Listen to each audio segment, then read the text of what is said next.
So I'm always late to everything. And I decided today that I would actually be 30 minutes early.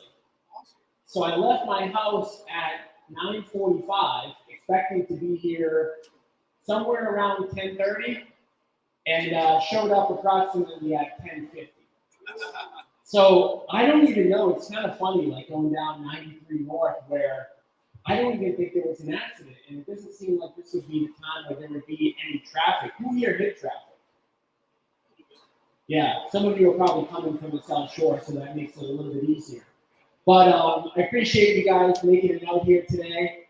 And so I put a lot of promo and a lot of time into kind of promoting this event and really kind of thinking about, what the title of this event is and what I want you guys to kind of take away.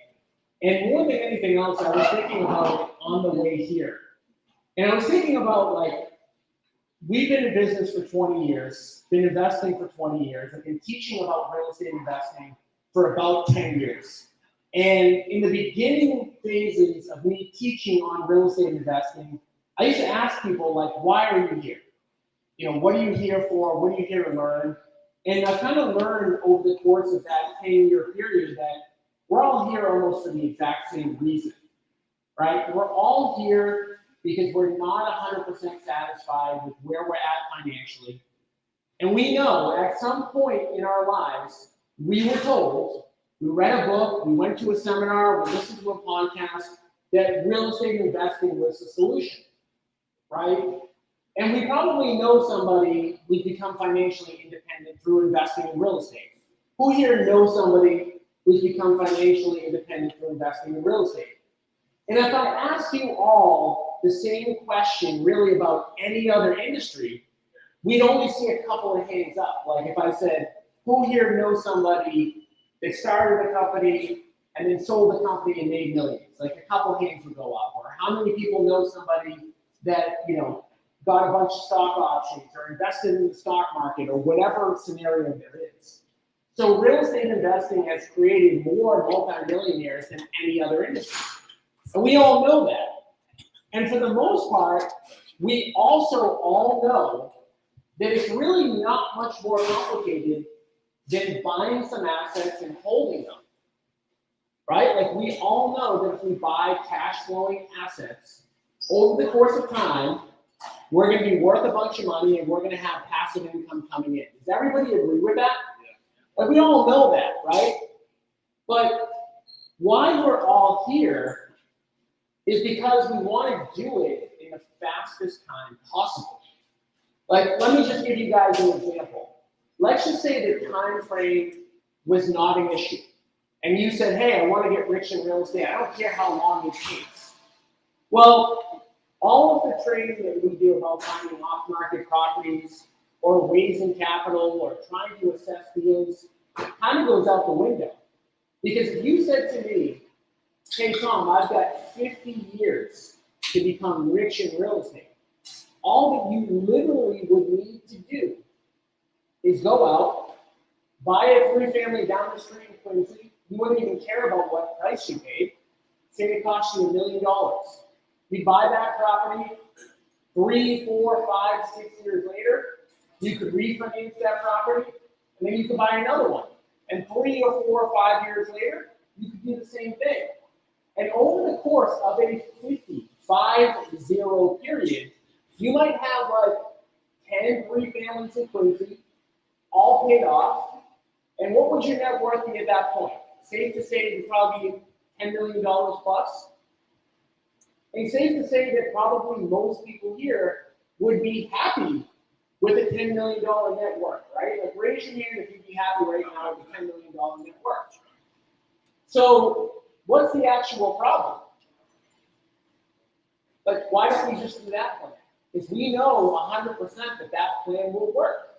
100%. Does anybody think that that plan won't work? So why are we here? We're here to do that in the least amount of time possible. Now, I did a post this morning, and anybody who's ever followed me for long enough knows that I am like the anti-get-rich-quick person. Right? Like, if you want to get rich quick, you're in the wrong room. Having said that, I don't want it to take more time than it needs to take.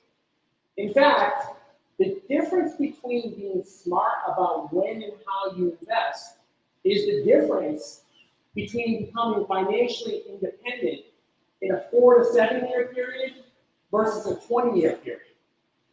Who here would rather do it in like 4 to 7 years than 20? Okay? Again, I'm asking you guys some really easy questions. I mean, I know that you want to do it as quickly as possible. And so that's where the first part of this presentation comes in, which is market timing and how important market timing is. How important it is to do the right thing at the right time, depending on what the market is giving you. And in order to illustrate market timing and how important market timing is, I want to tell you guys a real life story about an investment experience that I had going back 20 years. Okay, so most of you who have followed me probably know my story, that I read a book, Rich Dad Poor Dad, in 2003, decided to not go to medical school, decided to invest in real estate. A story that a lot of you don't know, because it's not that exciting of a story, but I don't tell that often, is my first property that I ever bought. Now, a lot of times when I tell that story, I talk about a property first to the camera now. But I have some news to tell all of you. That actually wasn't my first investment deal. Okay?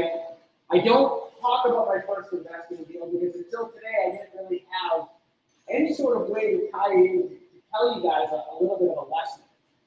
So in 2005, I was raring to go. I was dying to buy a cash flowing asset. I was dying to buy a multifamily, right? Because you read the book, Cash Flow Quadrant, it teaches you buy cash flowing assets, hold over the course of a long period of time, you're going to get wealthy, right? So me and two of my close friends went out and we bought a 3-family in Lynn, 84 Burl Ave in Lynn, Massachusetts. And in fact, it's kind of funny. Does anybody here know Mark Fury? Yeah. Mark actually lives in that building right now. I actually converted that building into condos in 2005. But I digress. In 2005, I paid $485,000 for 84 Burl Ave. Now, again, the point of this story is to talk about market timing. In 2003, after I read the book Rich Dad Poor Dad, I wanted to go out and I wanted to buy a property as quickly as humanly possible. For me, that meant buying a property in 2005. In 2005, I knew that the real estate market was hot. I was nervous about the real estate market dropping. My property that I bought, 84 Burl Ave, barely cash flowed. Okay, this is going back again to 2005. I paid $485,000 for this property. The rents were $1,100 per unit. Okay, so I was basically at a break even or maybe plus $100 a month when I bought that property. Now let's flash forward to 2009, 2010, 2011. What do you all think that property, that 84 Burl Ave, a triple decker, classic triple decker, 2 bedrooms in each unit, was worth in 2009, 2010, 2011? Anybody have a guess? Yes. 180, what do you think? 330, anybody else? Who here thinks it was worth like 330? All right, how about like 180? Yeah. It was actually probably worth about $150. Somewhere in that range, right? Maybe it was 160, maybe it was 180, maybe it was 120. But I can tell you for an absolute fact, in 2009, 2010, 2011, you could have went on the multiple listing service and bought any 3-family in Lynn for under $200,000. Now, you might think, well, what's the big deal? If you were cash flowing, you could have just held on to that asset. And I would agree with you. And again, if we go back to the timing of having a 50-year horizon, that wouldn't have really been a big deal. Because 84 Burl Ave today, as a triple decker, is probably worth $800,000. So you would say, hey, 50-year horizon, I've got all the time in the world, no big deal, I'll just wait. But what's the problem there? Does anybody know what the issue there with trying to get this done in the shortest amount of time possible is? What's the issue with overpaying for that three-family in Lynn for $485,000?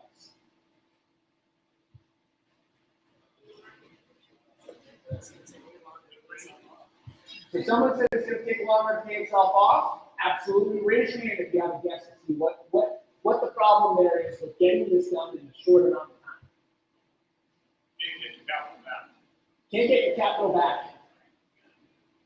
So when we're accumulating small multifamily, in general, we're following what we call the BRRRR strategy, which is we try to buy at a discount, we try to renovate it a little bit, we try to rent it out, and then the most important R is the refinance and getting your money back, right? Because none of us that are sitting here, I'm going to go out on a limb and say,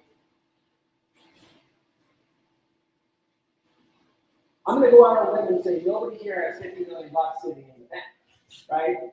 So if you don't, then you need to be able to buy properties that you can refinance. 84 Burl Ave in Lynn that I bought in 2005. I would not have been able to refinance that and get cash back out until about 2015, 2016. So let's just say I didn't have any more money for a down payment, and I was just kind of struggling to pay my bills during that 10-year period. Property number one would have been bought in 2005. Property number two would have been bought in 2015. I'm assuming you guys are all here today because you want to buy more than one property per decade. And I'm not even going to ask you the question on whether or not you want to do that. I know for a fact that you want to do that. So in order to kind of highlight how much, where we're at in the market, how much it matters, and how your strategy impacts this, I'm going to flash back 20 years. But before I do that, let's just think about an alternate universe where instead of me buying that three-family in Lynn at 84 Bar Ave for $485,000, let's say that my first purchase was in 2011 and I bought that for $150,000. Now, how does that change my trajectory? And you can refinance at the higher value years later, and you cancel that. So if I bought that property in 2011, every couple of years for the last 10, 12 years, I could have refied, gotten money out, and bought another one. So by 2015, instead of buying my second property, I probably could have had 3 or 4 or 5 properties. You guys think that matters? It matters a lot because what it changes is how long it takes to become financially independent, right? On the one property for every 10-year track, you might need 100 years to become financially independent. What was that? You want to try to implement the strategy that's going to be the best for the market that you're currently in. And I'm going to flash back 20 years to talk about the different periods of the market so to give you guys an understanding of what might make the most sense to do today and even into the future. Has anybody heard the phrase, history repeats itself? Right? History doesn't exactly repeat itself. We know that that is statistically not possible. History doesn't repeat, it rhymes. Meaning that I can guarantee that the next phase of the market is not going to look exactly like the last, but we can look back and say, what does this market feel like? Okay, and I'm going to go all the way back to 2003 to kind of talk about what the market was like back then. And by the way, I've named all of these 5 to 6 year categories of the market. So if I told you guys a time period between like 2002 to 2007, what happened during that period in the market? What was the biggest thing that happened from 2002 to 2007? High demand. That's not the biggest thing. Prices went up, that's not the biggest thing. Interest rates went down. Not the biggest thing. Lending got easier. Subprime. 2002 to 2007 was subprime. Okay? Now, some of you guys are young, so you may not have been through this period. But 2002 to 2007, you could walk into a mortgage broker and you could say, hey, I know I don't have a tax return or a pay stub that shows I make $100,000. I'm just gonna tell you I make $100,000 and you're gonna give me a loan. As crazy as that might sound to people who were not in the business during that time period, that actually happened. Does anybody in the business or remember that happening? Absolutely crazy. So between 2002 and 2007, there were a lot of buyers that entered into the market that never would have gotten a loan, except now they have what they call stated income, no verification loans. So somebody said that interest rates went down, that was a variable. Somebody said that demand was up, prices went up. Yes, prices are always going to go up when lending standards get that out of whack. Right, so there are a lot of variables that impact where prices go. Lending is absolutely one of them. If that happened today, I don't even care where prices are at today. If tomorrow you could go into your loan officer and say, hey, I make 200 grand, give me a loan, prices would go up immediately. Okay? So 2002 to 2007, a lot of these loans happened. Okay, people were going out that were making minimum wage, buying $1 million houses. Okay? 2007, 2008, right? There was a big change. But between 2002 to 2007, the real estate market was going up. I talked about that property at 84 Burl Avenue. From 2002 to 2007, when prices were going way up, and rents weren't going up that much during that time period. Because during that time period, who the heck was going to rent? Like if every human could get a loan, why would you want to rent? So during that time period, rents weren't going up, prices were going way up. Was that a good time to buy a small multifamily property? Absolutely not. Right? Had you just been a little bit patient and waiting until 2009, 2010, 2011, pretty much most of the multifamilies in Greater Boston were at least half off. In some cases, more than half off. So from 2003 to 2007, you might say like, well, what could I have done? Because you never just want to wait on the sideline and do nothing. That never makes sense, right? Patience is a virtue, but there's always a strategy that makes sense given that time period. So when prices are going up, what types of investing works? Flips work. Flips worked really well from 2003 to 2007. During that time period, the amount of HGTV flipping shows that popped up were like out of control. I mean, it went from like one show to like 10 shows overnight. Every city had a flipping show. And so during that time period, a lot of people who flipped made a lot of money. Now, we're kind of in the same type of thing right now, where prices have gone up for a while, people have made a lot of money flipping. During that time period where prices are going up like that, you have to be careful while flipping. So one thing just to keep in mind during a time period like that, when prices are going way up, there's risk that prices are going to go down. Like when prices get way out of whack, the ability for the prices to go up higher. So you want to make sure, like if you're flipping during that era, you're flipping in 90 days or less. And one of the most important things that we look for in our flipping projects is a short duration. People bring to us single family new development all the time. Like, hey, here's a piece of land, it projects out to make $100,000. We will not touch a deal like that. If it's going to be more than like a 4-month renovation, we're not even looking at it because we're in a similar period right now. So that was 2002 to say 2007, maybe even a little bit of 2008. What happened between 2008 and call it 2013? Raise your hand if you remember that period and what happened. Yes. Foreclosure prices, right? Why did that happen? All we gotta do is look back a couple years to figure out like what happened, right?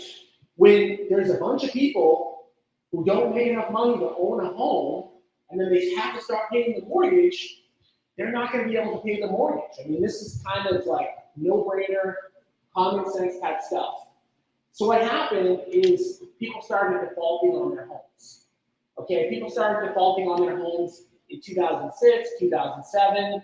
It takes a while for properties to be taken back. So that's just another thing to kind of keep in mind.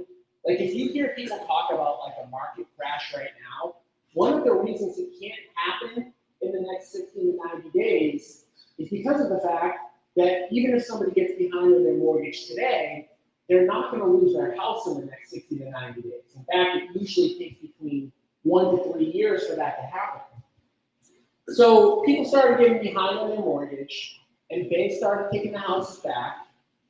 One strategy that we utilized in that time period, right? Again, every time period has different strategies, but one strategy that we implemented where we were like a little bit ahead of the curve and nobody was doing was short sales. Again, in 2023, most of you are probably aware of what a short sale is, which is ironic because there's basically none of them today. But believe it or not, in 2008, 2009, nobody knew what a short sale was.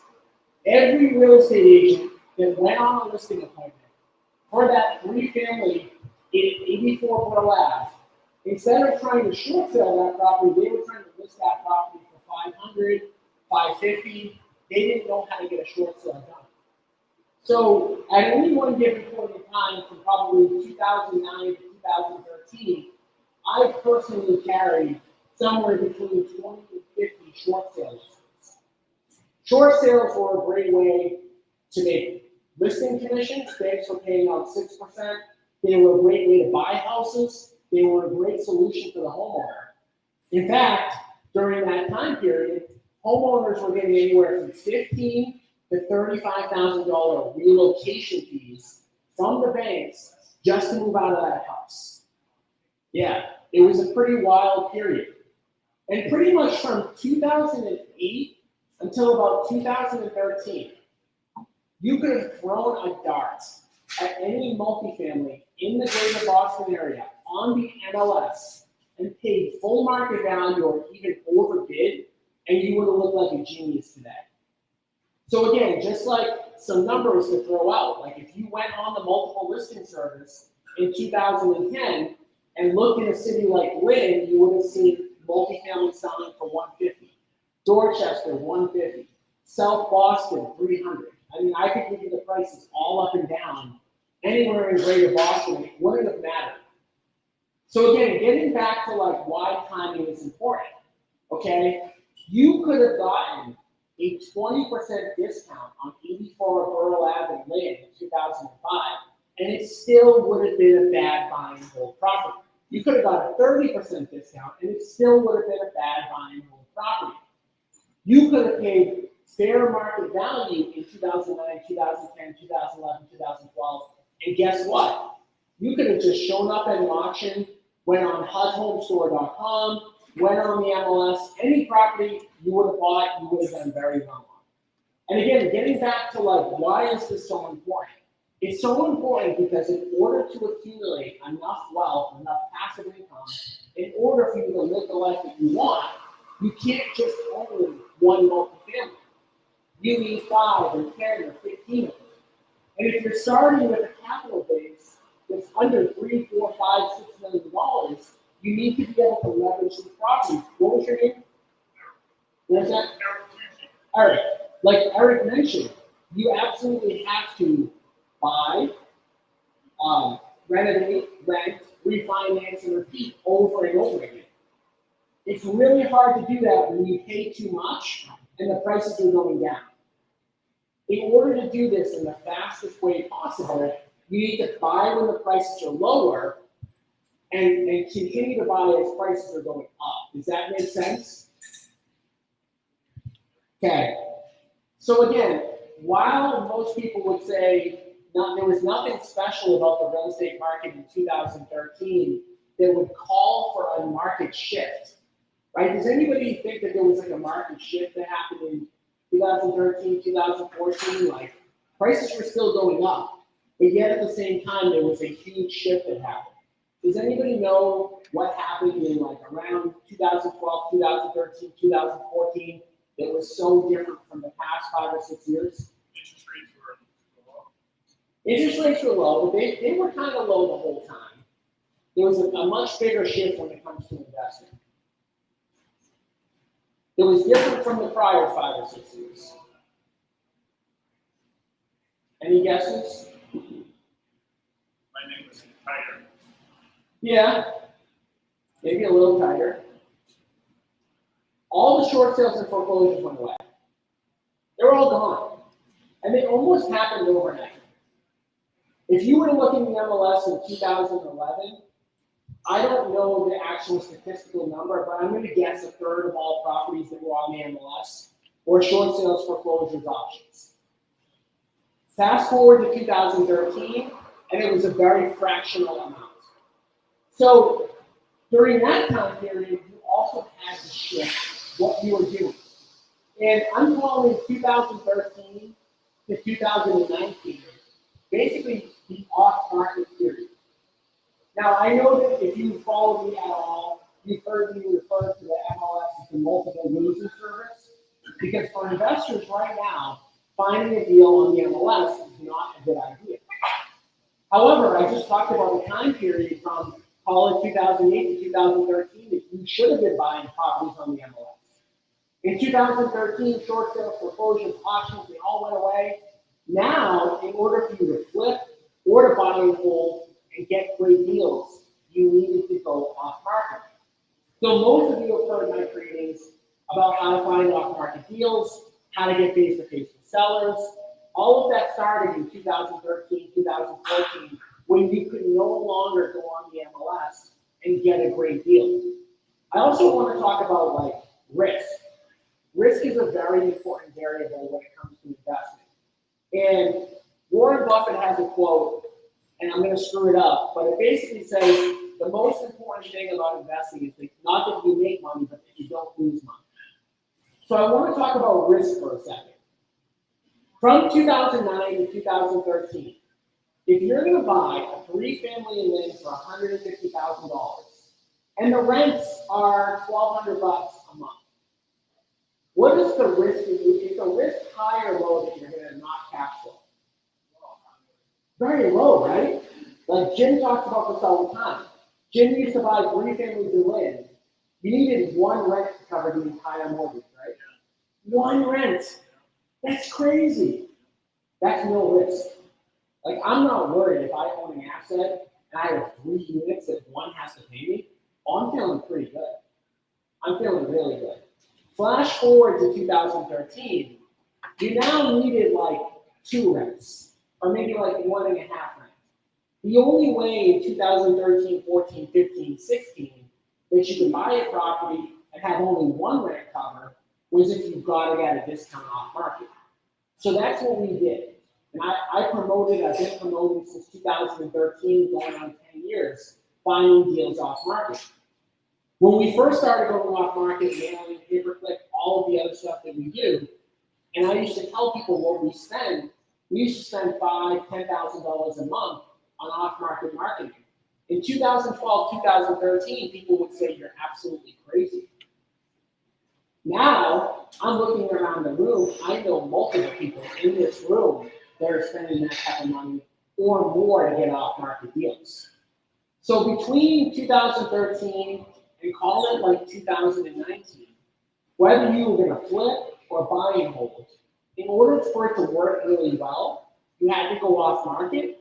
But if you did go off market, there wasn't a lot of competition, right? Like you were able to send out a few mailers, get a lead, get a deal. It was really a good time to be an off-market investor. I want to stop here just for 1 second. Does anybody have any questions about anything I've covered so far before I go into the 2020 to today kind of time period? All right, I don't see anything, which either means you guys aren't paying attention or I'm so damn good. Either way, I'll take it. So 2020, things changed. And it changed for multiple reasons. One of the reasons that things changed was COVID. But beyond COVID, there were other variables that were a part of the 2020 to 2023 period. So in 2020, prices have been creeping up for a while, right? Like prices have been rising since maybe 2010. So a 10-year rise in prices. So when we're talking about, small multifamily and prices keep rising for 10 years, rents weren't keeping up with the increase in prices for these assets. Okay? Then interest rates dropped. I mean, interest rates have been low for a long time, but interest rates never got as low, ever. Mortgage interest rates never got as low as they were in 2020, 2021. I mean, there are probably people in this room that have a mortgage for under 3%. And when you really think about that, that is absolutely crazy. I have a 3.5 on my main residence, and sometimes people laugh at me.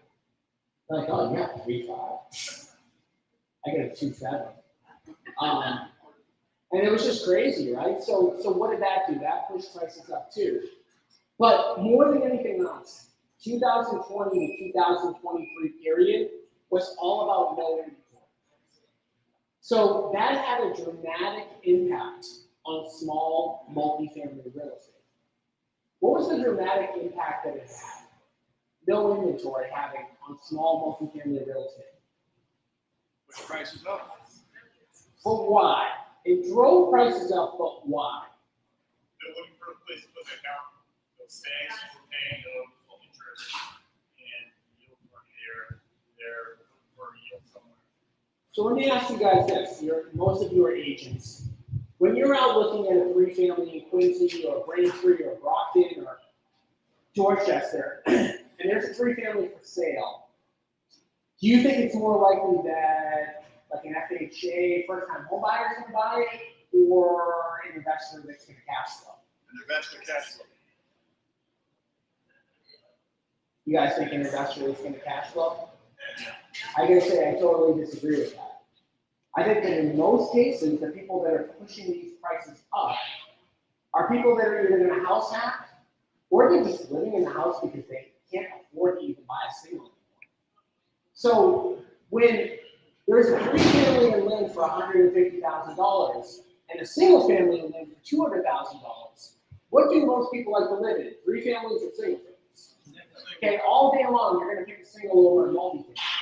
Today, a lot of people don't even have a choice.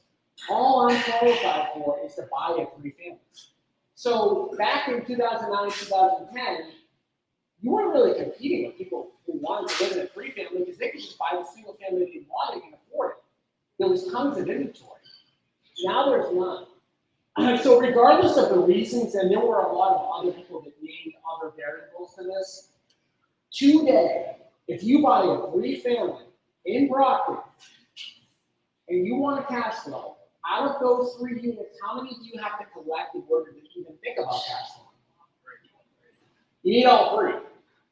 And even then, you might not be cash flow. So let's go back to the fact that we talked about risk, okay?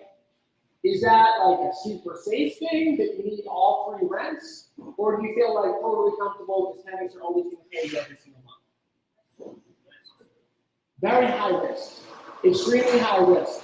And actually, in the next segment, we're going to have Bob DeVito, who is our property manager during the time period where we were buying a lot of these 3-family assets. He's going to share his stories of what it was like to manage tenants in these buildings.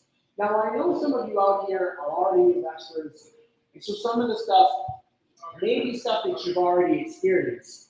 But we're going to go into a lot of depth on what the risk is, right? Because everybody wants to make money. Like when I read that book, Rich Dad Poor Dad, in 2003, and I was 21 years old, like I did not want to wait to buy my first multifamily. So I didn't. I bought it immediately, and it was a mistake. And it actually set me back from achieving the goals that I wanted to achieve. Does everybody see so far how important like market timing is? Okay? Now, as I'm saying this, I want to be very, very cautious about saying the wrong thing. Because I don't know how many people that are here today, maybe 50 people, something like that. Every single person in this room is in a different position. So as I'm standing here, right, I'm talking about very global advice. Like, everything I just said is true. However, for each person in the room, your situation is different. And a lot of times when I mistakenly give global advice and I just basically say, this is how it is, somebody will reach out to me after the event going, this is my personal situation. Don't you think it makes sense for me to buy a 2-family in this city because of X, Y, and Z reason? And a lot of times the answer is yes, but you're the exception because of your specific situation. So as I'm standing up here right now, and I'm talking about very global information, what I'm saying is going to apply to most people, but it doesn't necessarily 100% apply to you. Because guess what? How old are you? You got a 20-year-old standing right in front of me. This guy actually has the 50 years. This guy has the 50 years, right? And I'm not going to go around to somebody like Chuck and ask him how old he is. But let's just say, not only are we all different ages, but we have all different goals, right? Somebody might want to earn $5,000 a month of passive income. Somebody might want to earn 50, right? Somebody might just want to own one property. Somebody might have a 10-year horizon. Somebody might have a 30. Somebody might already have $1 million in the bank. Somebody might have $60,000 of credit card debt, which is what I had when I started investing. So this is why it's so important. Like, we're going to hand out to you guys sheets for those of you guys who want to learn more about our Inner Circle coaching program. And this whole event is not about pitching that program, but I am going to spend 5 minutes because it's relevant to the topic today, just to help you guys understand, as I'm giving you all this global advice during this 3-hour event, what you need to be thinking about. So when we work with somebody in our Inner Circle coaching program, the first thing that I send somebody is a link for them to go through our 5-step investing process, okay? I'm going to walk you guys really quickly through those 5 steps, because as I'm getting this global advice, you need to say in your head, how does this apply to me? Okay, so step number 1 is, where are you at? Right? We got a 20-year-old right here. Where's he at? Well, he's got time. Does he have money? Probably not. He's 20. He has a lot of money? I'd be shocked. It's hard to have a lot of money at once, right? So, how much money do you have? What are your resources? What kind of experience do you have? You know, have you flipped a home? Have you owned a rental? Have you managed properties before? Are you an agent? Do you have deals kind of coming to you just by being an agent? So where are you at today? Step number 2 is, where do you want to be at 5 to 10 years into the future?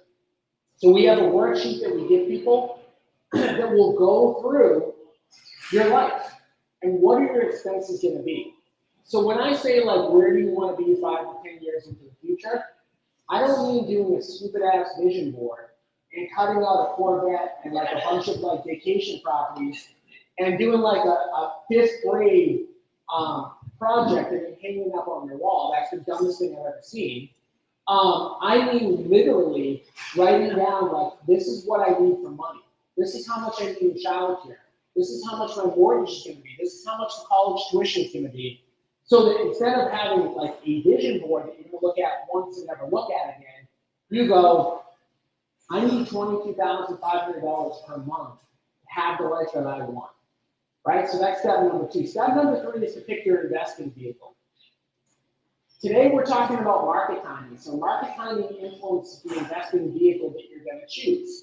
Investing vehicles include things like fixing and flipping, small multifamily, passively investing in other people's deals. It includes things like wholesaling. Right? So what are you going to focus on? Step number 4 are, what are your 3 to 6 priorities this quarter that you need to focus on?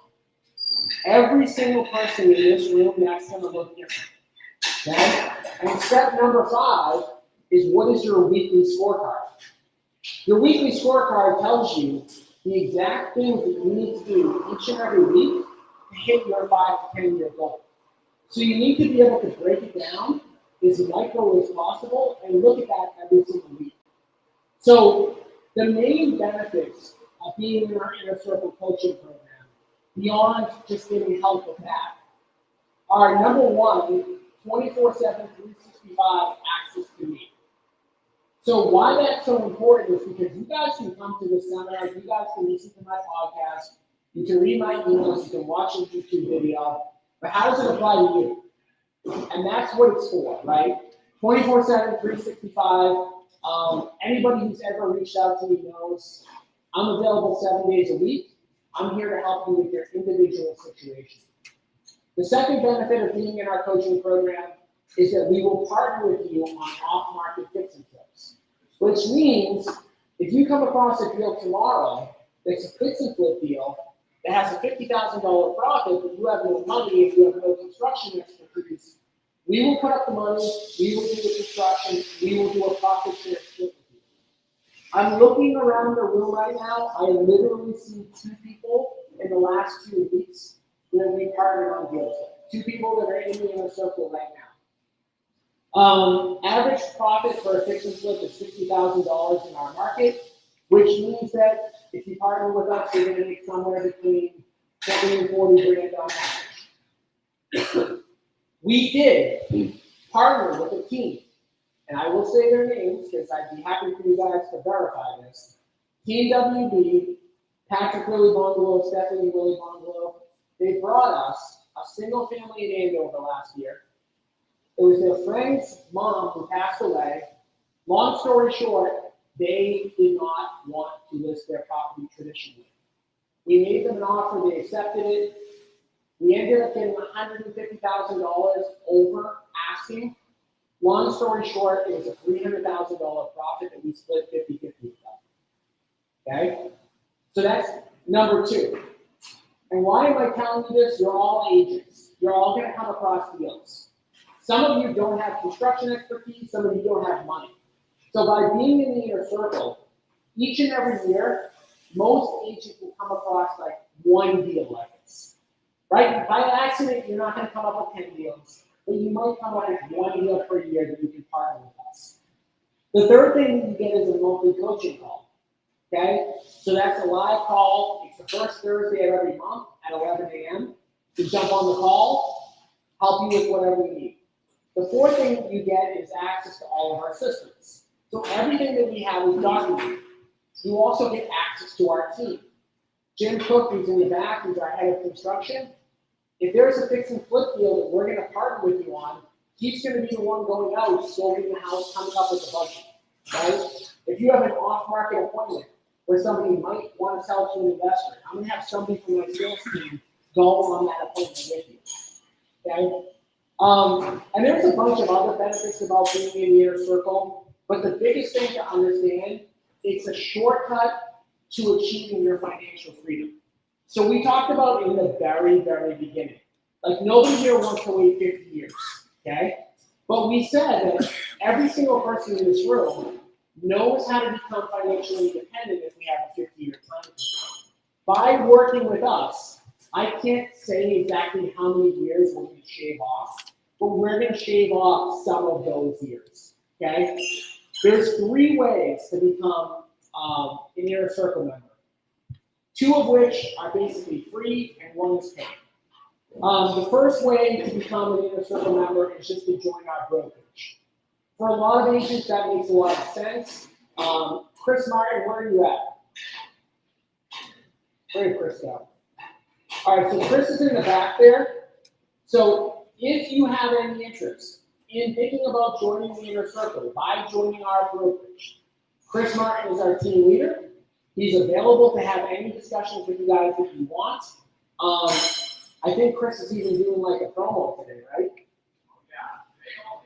What's the promo?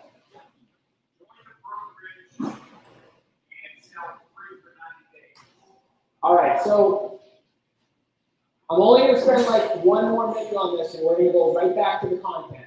But by joining the inner circle through our brokerage, you join today. For the next 90 days, you sell for free, meaning there's no split to the company. Okay. Second way to join the inner circle is to invest $50,000 or more in one of our passive income deals. Our passive passive income deals tend to yield between 14 and 20%. We're going to present a deal to you guys today for the purposes of showing you guys what a passive income deal looks like, and just to give you guys an idea for those of you who are thinking about potentially raising capital yourself. So one thing, getting back to the time frame and what you can do during this time frame. Because you might say, well, I want to go out just like I did. In 2003, I wanted to run out and buy a multifamily. Didn't make a lot of sense, but I didn't know what else I could actually be doing during that time period. One thing that you all could be doing, and is a great time period to do, is to learn how to raise capital.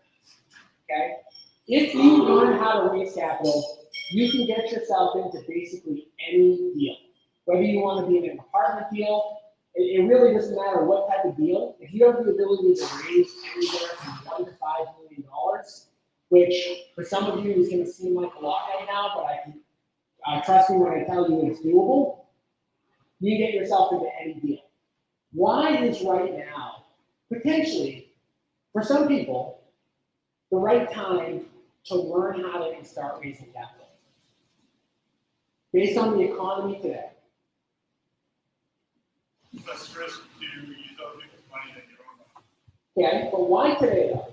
Again, we're talking about like time periods and how time periods impact what you should be doing.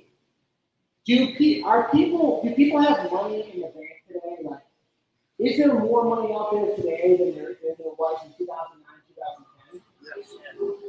So when is it a good time to start learning how to raise money? When the stock market goes 70% down and people are afraid like the world is going to end?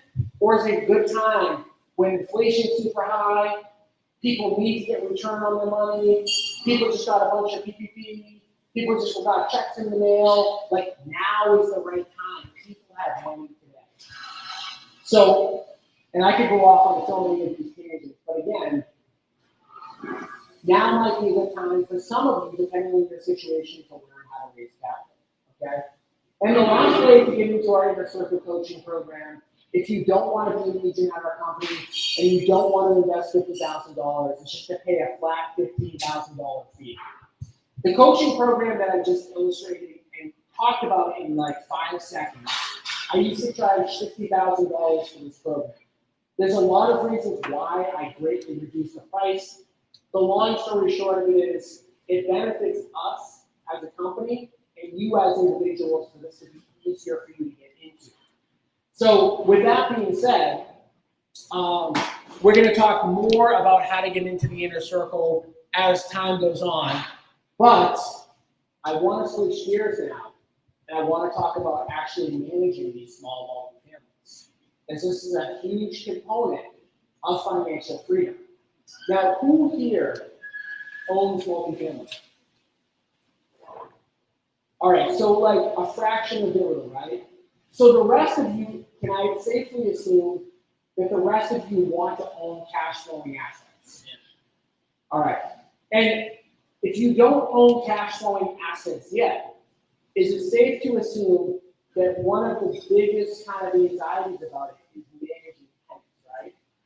Like, what is it going to be like if I have the ability to if I need 3 rents, am I going to get all 3 rents? What is it like dealing with tenants on a day-to-day basis? Can I mentally handle what I'm about to deal with? Who has anxiety about managing properties like that? You have them and you have it? Yeah, I know, we do too. So if you guys, I want to intro Bob DeVito for a second. So Bob, can you just raise your hand in the back for a second? All right, so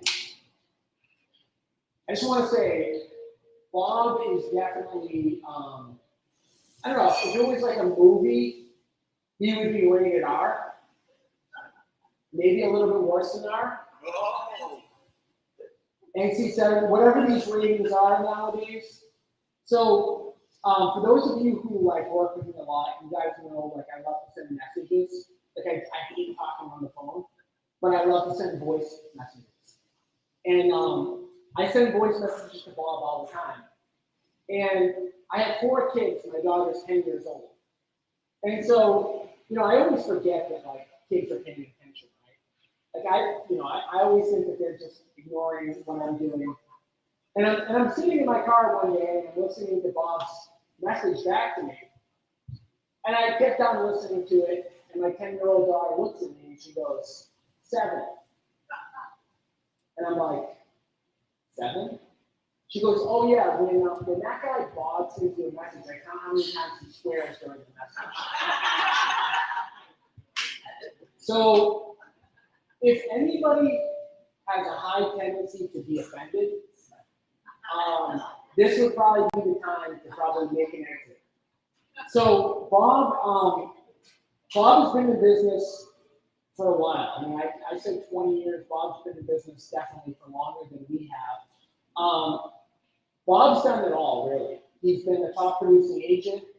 I actually met him during that short sale era. Bob used to do a bunch of BPOs. He used to have a lot of bank-owned properties.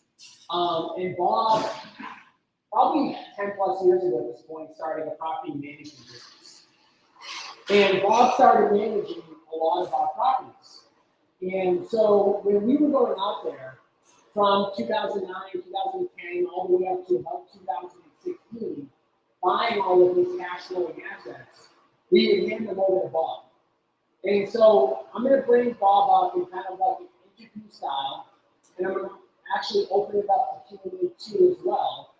But the objective of this session is really to just give you guys an honest understanding about what it's like to own small multifamily real estate and what it's like to manage tenants. And as Bob explains what it's like, I just want to put it out there that we are not doing this session to scare anybody, although I can guarantee it's going to seem like that. This is what it's really like to own small multifamily. So the biggest thing that I want you guys to take away as you guys listen to these stories and listen to what the reality is just to understand that if you buy a multifamily today and you need all 3 rents to cover your mortgage, you're going to listen to what that actually sounds like. So Bob, do you guys give Bob a round of applause? And Bob, if you can come up.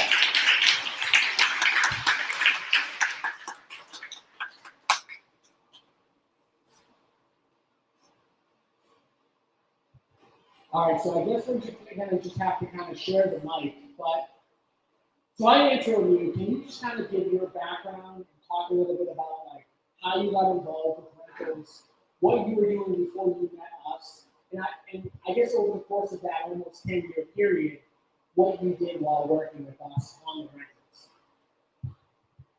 All right, so I guess before I met Tom, which we'll get into that later, but before I met Tom, I was just doing real estate in general.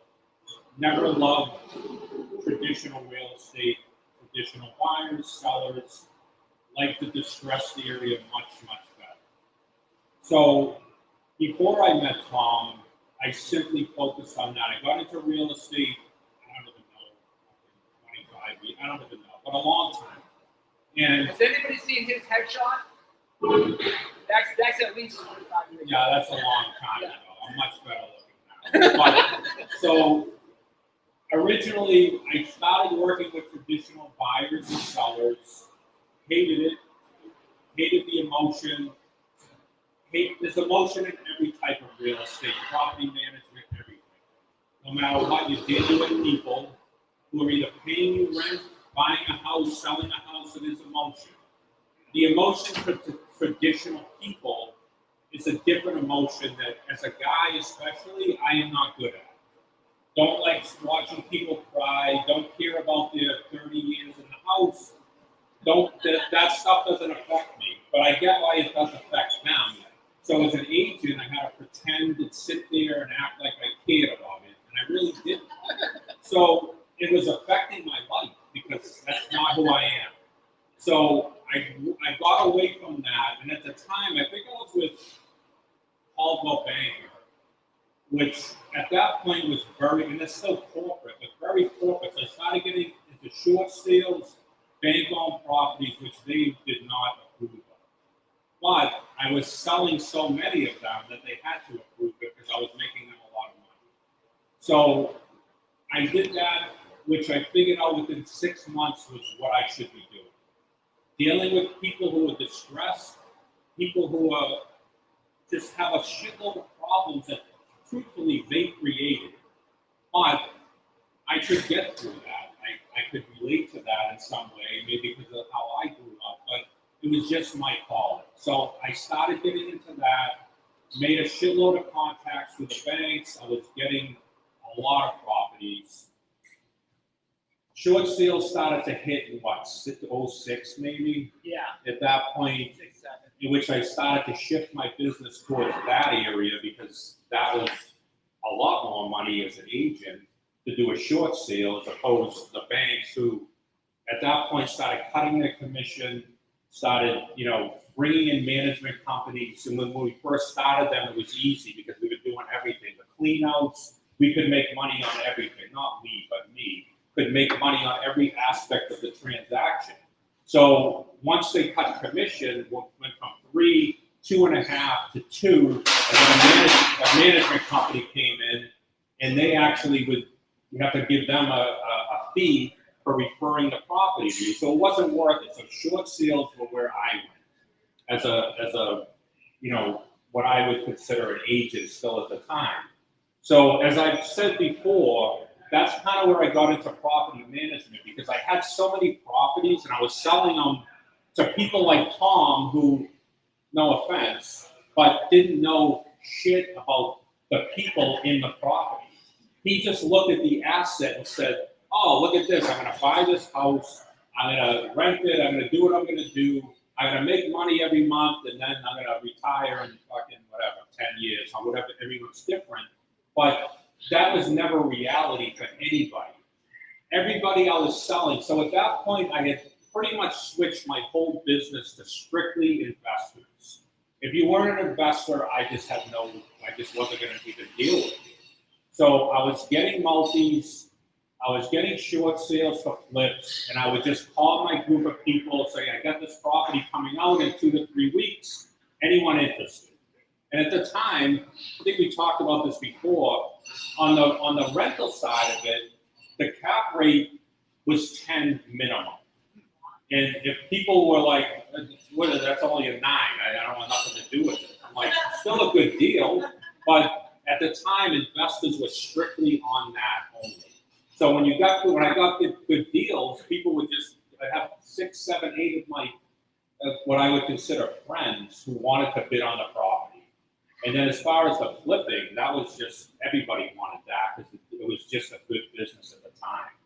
So I think for me, that's where I started property management simply because I was selling to investors. And in my mind, and again, investors think differently, and I don't consider myself an investor like Tom. I can't do what he does at all. I've tried. I'm just not built like him. He's fucked up. I'm there. So I can never do what he does, and I'm okay with that because if I have a friend like him and his partner, like I can invest in them. And I can get my fix that way because I figured it out a long time ago. I just know what my strength is, and it's not what they do. But I know what their strength is, and it's not what I do, so I can invest in them. That's the way that I've looked at it. But everybody I sold a house to, and I think, again, we've talked about all of this stuff, and you've probably heard it, but the paper numbers always look good. And as agents, are there agents in this room? Oh, yeah. All right, well, this is not personal. I love real estate agents.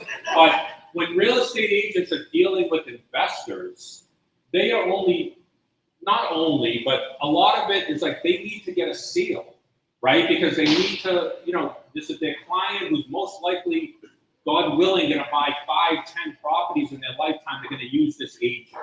So the agent doesn't look at the numbers per se. They look at the paper numbers. And as someone who has sold, God, at this point, probably over 300 multifamilies in my life, I get what agents put out there. It's not real. It's just the numbers are there, fine, but it's not reality when you actually own the property. And I don't think agents go that far with investors. And truthfully, it's not their job really to do that. As an investor, you need to look at the numbers and know this is probably not going to be, if the paper numbers are, $1,500 a month, it's not going to be 50. It's probably not even going to be 7. It might be more like 6 or 5, but that's still okay. If you have a goal of buying multiple properties, but a lot of investors have a goal of buying 1 or 2. And then when they buy 1 or 2 and they think, oh shit, I'm going to make $3K a month, pretty good residual income, life will be good, they'll pay my mortgage down, I'll sell the properties in 25 years and I'll have, 1.8 million in assets. But getting to that point and dealing with the tenants, dealing with the lack of numbers, and just realizing like, wow, this is not anything I thought it was going to be. That's what I found out all of these investors were doing. And a lot of these people had a lot of money. And people mistake people with money as being smart. People acquire money in many different ways. A lot of people acquire money in the stock market. Maybe they got lucky one time. They made a shitload of money. They bring it over to real estate. People are like, oh, you got $4 million in your account. You must be smart. No, you're not. Truthfully, they're not, because you can't really know it until you do it, make the mistakes, understand, okay, this is a long-term thing. It's not just about buying 2 houses, retiring in 30 years, because you're not going to be able to do that. I mean, you can see with owner-occupied, people who buy a house, right? They buy, like my rent will be paid, I'll live here for free, the tenants will behave because I live here. Well, that's not the case most of the time. Sometimes it can happen, like anything, people do get lucky, and that happens. But at that point, I was selling to investors. They were all calling me back to relist the house within 6 to 12 months. And I did it for a few of them, and I said, well, what is, like, it's still making something. So yeah, but I'm not making the $2,500 I thought I would make. I'm only making, $900 a month. And to me, it was like, it's still a good investment. It's not what you thought, but it's still good. But they didn't look at it that way, because the aggravation of dealing with people, in tenants in general, it's a negative business. And tenants will destroy you. I've seen them destroy so many people. For me, it's different. Yep. At what point would you recommend somebody switching over to a third-party property management? Do you think that buffer is helpful? At what point, how many units, or Well, I think it's kind of an open-ended question, because I think if your goal as an investor is to grow as many properties as you can possibly get, the sooner the better. Because you can focus on other things like people manage your asset and just make sure that's going well. If your goal is to own 2 properties and that's it, and cut it off, you might not even need a property manager, depending on your personality. And also, if you're married, because my story, me and my wife, we bought properties. God, I can't even remember. It was fucking so long ago. But I knew a guy who was selling. We bought 3 multifamilies. Within 3 months of that happening, we bought it from the same guy in Lowell, and I was happy as shit. Within 3 months, I was there's 2 options. We either divorce or you stay out of the business. And my wife is a French-Canadian woman, nothing personal, but they do not stay out of your business. So I had to sell them all 3 of them. Bought them, sold them all within 16 months because she couldn't stay out. She couldn't handle it because she's anxious. She took what a tenant called and said, this is going, okay, we'll do it tomorrow. No, we got to go over today. No, we don't. Like, it's okay. It's just a piece of fucking linoleum sticking up. I'll do it tomorrow. No, I can't. So that was not, I couldn't do it with her. So depending on your scenario in life and who you're married to or who your significant other is, that's a pretty big factor in you growing your business. But if you can keep them out and you have a very low-key, don't give a shit personality, it's a good business. If you own 2 properties, you can simply manage them yourself. The downside to that is tenants look at the owner as multi-millionaires. And most people who own 1 or 2 are not that way. They are just regular people trying to set up their future. But tenants don't care. When they have a problem, the best tenants turn shitty. You know, shitty tenants don't turn good. It doesn't work that way. So it's only a downside when you have a tenant. You can do anything you want to screen them. If something happens in their life, whether it's breaking up, job loss, you know, shitty life at work, shitty life at home, they take it out on you as a landlord. So that's the downside to self-managing, is that no matter what happens, they look at you and, well, fuck it, like, I don't have the rent this month, but this guy's living large. Look what he's driving. Look at this, look at that. Like, he doesn't need my money, I need it more than him. And that's what tenants do, even the best tenants. And I think one thing me and Tom used to always discuss is that I would say to him, can you just buy something in a fucking area that's good? Like downtown Boston, where I could have professional tenants, and he said the numbers aren't good. What am I going to do? Am I going to buy a house for 1.4 million so you can have fucking 3 good tenants? And you know, so I understood why he didn't. But as a property manager, I was like, just one. Like, okay, you know, just throw me the fucking bone. So that never happened, which is fine, but as an investment, he only looks at it as investment. I look at it as a people business. And people are easy. Like, I love people because everyone has a story. Everyone has a way you can get into people. You can kind of get them to do what you want them to do if you're nice to them the way that they want you to be nice to them. So I'm okay with that. If you're not as a landlord and as a person, then that's really not the business for you. Because tenants are survivors, and they will do anything. They will parade their children, their elderly parents, their dead grandparents, anybody they can get in front of you to get emotion out of you is what they do. And for anyone who, you know, as a property manager is hiring other people to manage properties, my thing was simple. You've got 6 to 12 months of an employee before they go down all the way down. Because after 6 months, they start to wave because people wear them down. And all of a sudden, it's like, oh, you know, I know he's late, but he's got 2 kids, he's got this. Well, nobody really cares. Like, you have to pay your rent.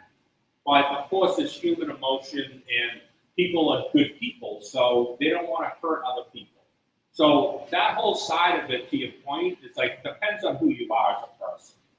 If you are just a laid-back human, and you can handle all of the negativity, people don't call you to say, hey, how's your day? It's like, hey, can you come here? Because, like, if you don't come here, I'm giving you 24 hours to fix this, or I'm calling the city. And that's a real thing. Can I just address the 3-family in downtown Boston for 1.4 million? No, in all seriousness, this is the type of stuff. You guys are here to learn from our experiences, and we're here to share the reality, right? And Bob is talking about the reality of owning small multifamily in areas that are tougher, right? I grew up in Revere, you grew up in Everett. Like, we didn't grow up, you know, in these high-end cities, and that's the reality. And the mistake that we truthfully did make is not doing what he said, because going back to the market timing. Yes, you could have bought a 3-family in Lynn for $200,000, but you also could have bought a 3-family in South Boston for $450 or $500.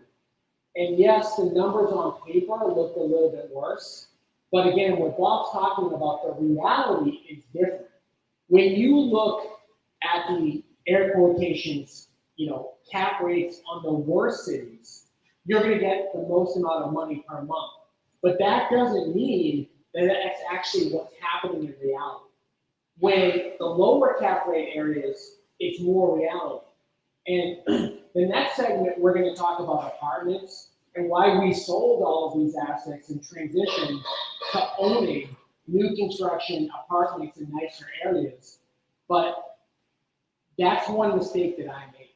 And one mistake that I would caution everybody in this room to make is to say, like I did in 2003, I need to go out and buy a cash flowing multifamily today. And oh, the only areas that it works is this area. And oh, I need all 3 rents in order to even make my mortgage payment. So just keep that in mind as we talk about other solutions during this time period. Oh, I think I heard her say it was wrong, right? I was wrong. So, damn, I never heard that. Oh, that scenario. So I like that. So one thing that I did learn, so here's the general rule about tenants and where they want to live, right? So if you take a tenant, you say here's a 2, a 3, a 4, or a 6. Their number one goal is to get into the 2-family. The least goal is to get into the 6-family. So when I got into property management, I looked at it as all the big management companies are not going after the smaller 3-family buildings. It's just not what they want. They want the 200-unit condos. They want anything big. And when I started out, you can't even bid on them unless you have a very well-established company. So I went after the smaller multifamily properties. And when I first met Tom, he owned a couple of 2s. And although, wait, Bill, you're here somewhere?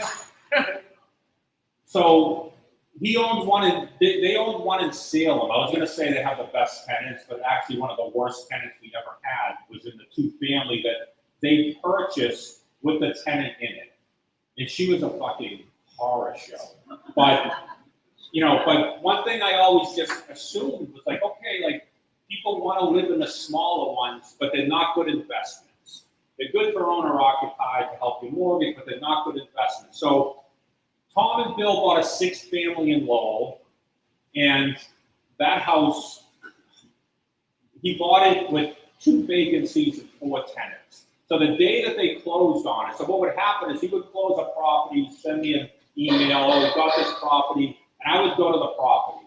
So I went to that property with the electrician because we knew there was issues there. And as soon as we get out of the car, there was a fucking gunshot down the street. And I'm like, which was fine because it's just what you expect sometimes. But the electrician jumped in his car, he took off, and I went in the house, the tenants were all fucked up. And we finally evicted, got them. So then I had another friend who literally, so we couldn't fill them units with good tenants. It was impossible because of the location. But then I had another friend, he bought an old church, literally a street over. And he had called me and he's like, oh, I'm buying he was from China. And he goes, I'm going back to China and I'm going to get as much money as I need to convert this church. He's going to put, there was 2 buildings. He's going to put 47 units in there. And I'm like, I don't know, man. Like, this is a tough ass area. And you're going to be putting in millions of freaking dollars. He goes, no, it doesn't matter. So he went back to his home country, came back. He got money at like 14%. And I was like, this is not going to turn out well. And he fixed it. It took him almost a year. He got the church up. He called me. He goes, all right, I'm ready to rent. Now, Tom's building was a 6. It had all 3 bedrooms. It was 3 and 3. And at the time, we were getting like $1,300 a month. And the guy said to me, he goes, I want to go. And the place was nice. It was new. Tom's building, we fixed it. It was pretty nice also. But the other building, the church building, he had mostly 3s and a couple of 2s. And he's like, I want to get $2,000 for a 3-bedroom.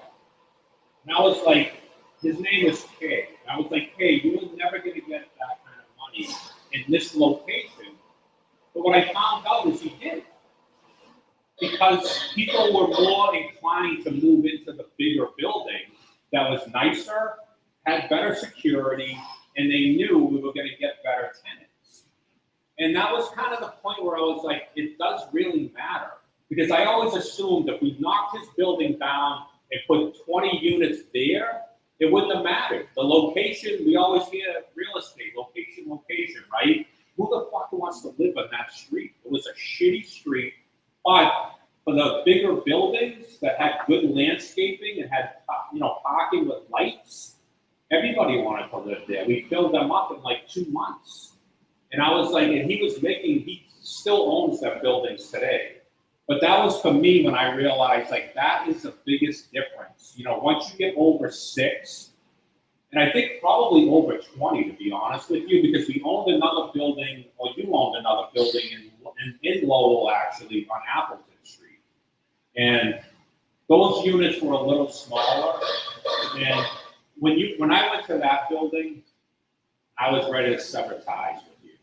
That was probably the worst group of people I've ever met. These people had lived there for God, some of them over 25 years. They were literally paying $100 a month, most of them. And a lot of them were elderly, and a lot of them were just out of their mind, truthfully, like clinically out of their mind. So it took us a long time to evict them because they would walk into friggin' court, they'd be singing, they'd be doing all this shit. The judge is like, what are you doing? They wouldn't even answer the judge. The judge is like, yeah, you're not even competent to be here. Like, you can't evict these people. They're not competent. And truthfully, all of them were competent, but they knew how to play the system. And when they went into, I've had people go into friggin' court carrying in wheelchairs with fucking oxygen on their nose. 10 minutes later, they're at their house smoking again. It's like, tenants do what they do. But the church building was all young professionals. And they were willing to live in that building on that street just because of the safety of the bigger building and being around other people. So that was probably, God, I don't know, 6 or 7 years ago. But I think that was the point in time where my mind changed to like the bigger buildings. And then, of course, when I asked Tom for a bigger building, he gives me that shithole in fucking Lowell and Appleton, that wasn't what I was looking for. That was probably, I think we had 6, 12, 8, almost 16 units there. And it was just not a good building because of the tenants. And the units were smaller. Most of them were 1 bedrooms. And 1 bedrooms, who lives in 1 bedroom? Truthfully, like who rents 1 bedrooms? Does anybody know, like, who would you think lives there? Senior citizen, single people. Well, yeah, single guys, typically. Like, guys are not good renters. Like, guys aren't that smart. Like, they will go out and spend all of their money on anything. Like, I hate to say it that way, but I'm the same way. Like, without a woman, the guy me, I'm screwed. So, single guys, they get paid, they spend their money. Some of them are, of course, there's always exceptions, but that building, that's what they all did. They get paid on Friday, run to the liquor store, run to the corner, pick up a bag of fucking Coke, whatever they're doing, and then that's it. They snort it, they drink it, and then Monday they have no money. It's like you're paying $100 a month. You can't fucking pay that, but they couldn't. No matter where I've been, when they've had a lot of occasional one, usually in multifamilies, there'll be the extra unit. Like, we've never had a good tenant in a 1 bedroom, ever. Unless you're in a location where you can get a college student and, the parents are backing them up and they're paying, but we weren't there. That wasn't our location. So I'm not a believer in 1 bedroom units for that reason. So obviously, like we could definitely keep going on and on about like different scenarios. But again, backing it up to like the time frame and what you guys were like all looking to achieve, right? Like when you read that book, when you came to this event, when you listened to a podcast, what we're all envisioning in our head, in some capacity, is we're buying real estate. That real estate is going to be passive, right? In some way, shape, or form. Because guess what? Like, all of the stories that he just told, managing those are probably worse than the full-time job that you were at when you read that book and you're like, I need to invest in real estate to get away from my full-time job. Does everybody here agree with that? Like, we decided that we wanted to invest in real estate because we were living a life that wasn't ideal for us, right? So we wanted to better our lives. And I guess more than anything else, a lot of these small multifamilies actually work out for us because of the asset values rising. But again, to get back to like where we're at in the market today and how much that impacts us, how does that change? Like, let's just say that Bob managed a 3-family for us in Lowell. And we went through all these trials and tribulations and evictions, and we weren't getting paid. And then 4 years later, the property's worth $100,000 less than what we paid for it. Like, the payoff for us, and one huge thing that you absolutely need when you're investing in small multifamily is you need that appreciation. You need it. Like, most real estate investing books, they talk all about cash flow. And cash flow is really, really important. But if you're not getting all of the benefits of passive income, real estate, prices going up, asset, the mortgage going down, rents going up, like if you're not getting all of those benefits, it just kind of makes things like very challenging. So I do want to open it up to questions specifically about property management for Bob. I want to take a couple of questions about managing small multifamily, and then I want to talk a little bit about why we sold all of those assets, most of which we've already kind of covered directly, and then talk a little bit about, like, again, what I would suggest you think about doing in today's market.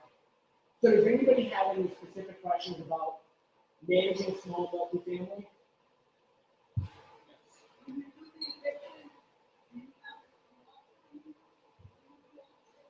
So the question is, when you do the evictions, do you have a specific law firm that you use? And can you just talk a little bit about evictions in general? Yeah, so your question was, do we have an attorney do the eviction? Well, you can do either or, but we would have an attorney do them. But the paperwork is simple. It's the process, it's just a process. So if you follow it in Massachusetts, it could take you anywhere from, 2.5 to 6 months to get someone out. If you do it all properly. If you don't, which the biggest one people don't do is they don't put their security deposit in a separate account, and the court asks that immediately. And also, most of these courts have free lawyers for all the tenants, so they get representation the minute they walk into court, whether they have $1 or $1 million, they get a lawyer who knows all of this stuff.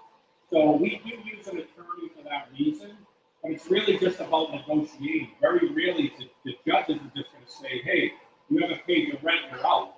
No, you got to negotiate.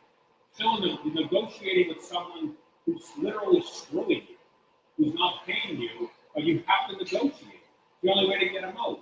Otherwise, you go in front of the judge, and the judge is compassionate. They're not going to just say, yeah, you're out, but you couldn't come to an agreement, I'll give him 2 months. And if he doesn't get out in 2 months, you come back and you serve him the 10 days. But yeah, you're better off using a lawyer for sure. Lawyers are anywhere from $225 to $300 an hour. So you go to court every Thursday. Sometimes they're out in 2 hours. They go in front of the judge. They could be in there for 6 or 7 hours. So do the math. And that's just one day. There's always a minimum of at least 1 or 2 more days. So evictions are not cheap. Everyone that I've seen who's done them on their own has never done it properly. And they get called out, and the tenants get more time than they should. So yeah, I would always advise using a lawyer unless you have the wherewithal to do that and you want to risk it. But you are emotionally attached to the property. So can you make the right decision when you're in there with you, the tenant, and another person? Probably not, unless you just have that personality. So I would say yes, we do, and I would suggest that you do.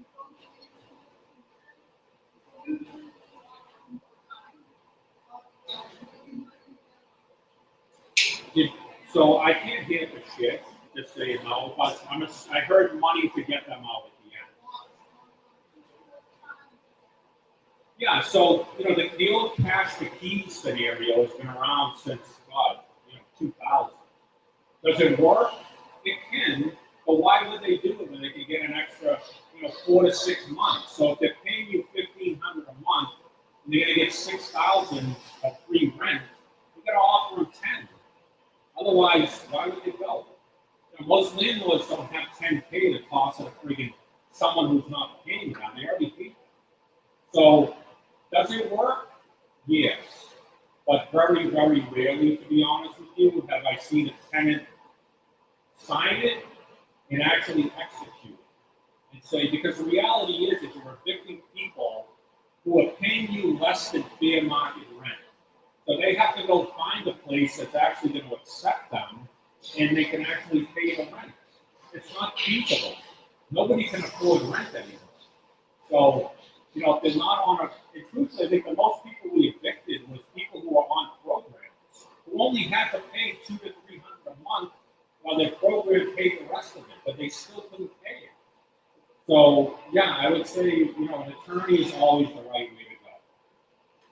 What is the key indicators you're looking at to find a good balance between cash flow market and appreciating market should be kind of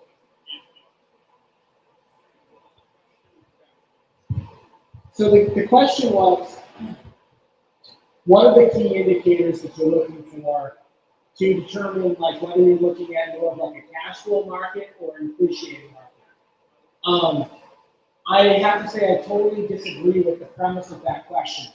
The premise of the question was that some areas appreciate more, and those areas are better, nicer areas, and some areas appreciate less, which would be like the lower end, higher cash flowing areas. In fact, the opposite is true. So when the market bottomed out in 2009, 2010, 2011, the biggest gains that you could make were in the same market. If you bought a 3-family and lived for $150,000, today it's worth $800,000. That was also the most cash flowing market at the time. So there's a common myth out there that if you're in a nicer area, it's going to appreciate more. When in fact, what actually happens in reality is when there's a dip in the market, the areas that aren't as appealing get hit a lot harder, drop a lot less. And then on the flip side of the market, who are the people that are willing to overbid the most? The people who lost their houses, who aren't that financially savvy, are the ones who come in at the other end of the market and overbid that market again. So I would argue that if you're looking for both highest cash flow and highest appreciation, you're probably in the most distressed markets. Around here, that means Lynn and Lowell and Brockton and Fall River, and I could go up and down the different towns. Having said that, to me, the balance is not between picking cash flow or appreciation. It's in picking what is the level of tenant that I'm willing to have in my building. And I'm going to talk about this as we transition to the next segment. But for me, after having the experience of doing this, for me, my objective with investing is to be passive, right? Like, I don't need more ways to make active income, right? Like, just like you guys, I make money on brokerage sales, I make money on flipping. I don't need another business that requires 10, 15, 20 hours a week of my time. And so when I'm looking at investing passively, and what I would encourage all of you to really think hard about is if your need is truly for passive income, that means you have one or two options. Option number one is you invest passively into deals with operators like us that are going to put your money to work and you don't have to deal with any of this.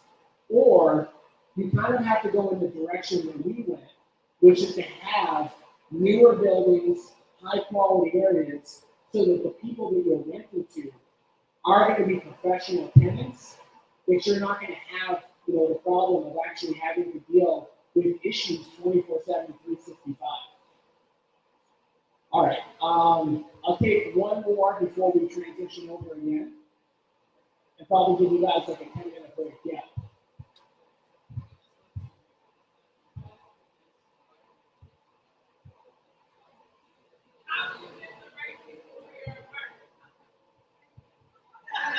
How do you get the right people for your apartments? Well, that's a good question, but What did you do? It starts with the building. it definitely starts with the building.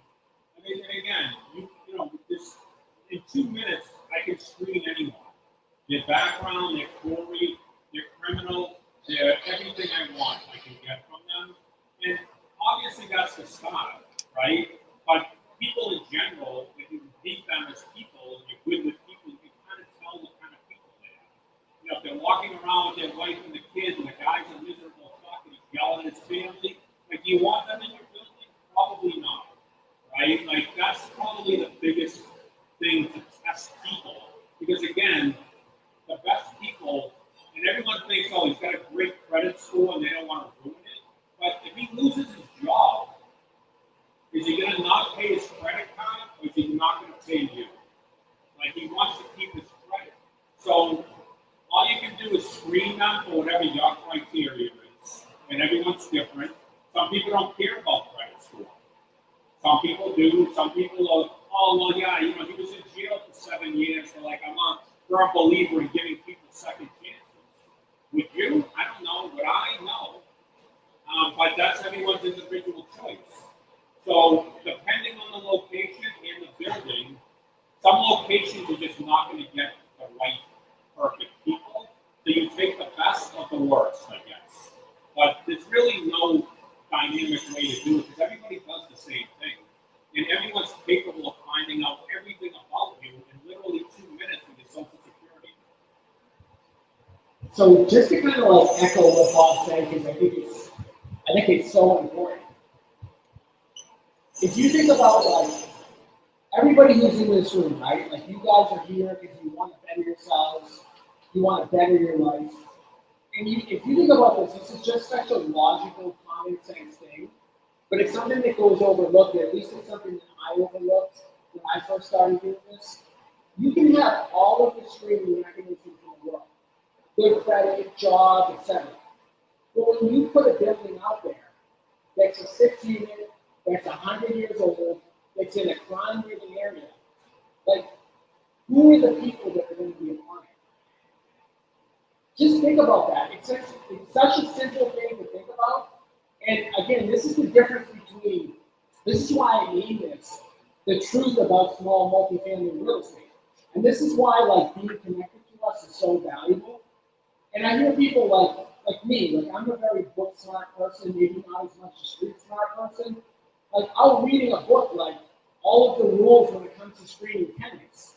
But if you miss the fact that you have a 100-year-old 6-unit building in a bad area, like you can check all the boxes. It's just not going to pop up the end that you want. It just can't, if you think about it logically. And that's the part that like can get missed when you're not actively involved and you're not part of like a community like this, where you can actually ask a question like, I'm thinking about buying a building here. What do you recommend? I'm thinking about doing this. Like, has anybody had any experience with this? And the biggest thing that we can kind of pass on to you isn't necessarily about what we do right, but it's about the mistakes that we've made. And I would say for the most part, like that entire era for us was only a vehicle to have us now get to the next level, which is buying and building nice apartment units in nice areas. And if I had to go back in time and advise myself, like the 21-year-old version of myself, my advice to myself would be to actually just skip that entire part. Like, not to buy those small multifamilies, to go directly into apartments, whether it be passively invest my money, or learn how to raise capital, or learn how to get involved in deals. I would have went straight to that, because again, in the beginning of this, we talked about like, what's the important thing? Is it about becoming a multi-millionaire in 15 years or 5 years? And all of the stuff that Bob and I have been talking about, it's really just elongated the amount of time for us to get from point A to point B. Like that 5 or 6 or 7 year experience Did it help us? Yes. Was it a straight line? No. And it could have been much quicker than what it was, if that makes sense. So, Miguel, where are you at? So, I'm going to put you on the spot. Can you come up here for a second? And absolutely 100% did not ask this guy that I was going to do this, but I know he's a good sport. And I'm just going to bring him up just for 1 minute.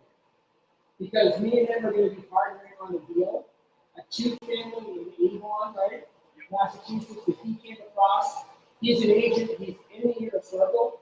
And I know you probably don't want to talk or get on the microphone right now, but just 60 seconds, can you just tell everybody how you came across that deal, how we've worked with you so far, and that's really just it. So pretty much, I came across that deal. So I'm a full-time realtor, licensed in Mass and Rhode Island. I try to do as much as I can on social media. I've been full-time for a year now, and so anybody that comes across me, I tell them I do real estate. And so it was actually a family friend that knew my mother, and pretty much she contacted me. She said, "Hey, I'm heading into pre-foreclosure. I don't know what to do." I kind of laid out the options and said, "Hey, I have an investor that we can go in and purchase it. I knew the property. It would be a lot more difficult to list on market." So I gave her 2 options. And in the pinch, I've never done a flip myself. I do own some buy and holds in Mass, Rhode Island, and Florida, but ironically, I've never done a flip.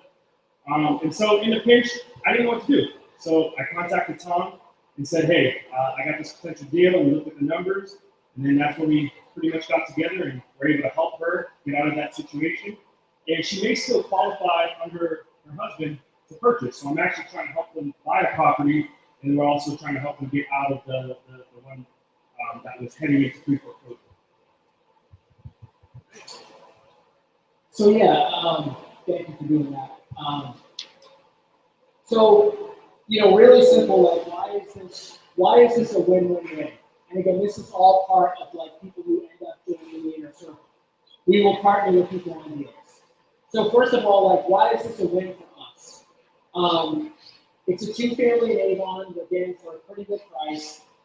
Gonna be a quick, easy, they're a quick and easy renovation for me.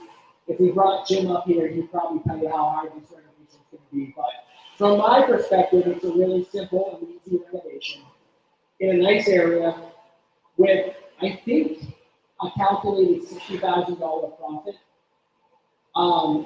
So we're going to get a deal out of it, right? And we're gonna do a profit share with Mikkel. He came across this deal. Why is it a win for him? Well, let's just say that he went out, he listed this property. I think we're buying this property in the 3s, right? So let's say he went out there, let's say he got a 5% listing, let's say he kept 3 of it for himself. He would get $10,000, $2,000 of that would go to us because he works for our brokerage. So he would make $8,000 on this deal, okay? Working with us and partnering with us on this deal, he's going to end up making somewhere between $20,000 and $40,000. So essentially,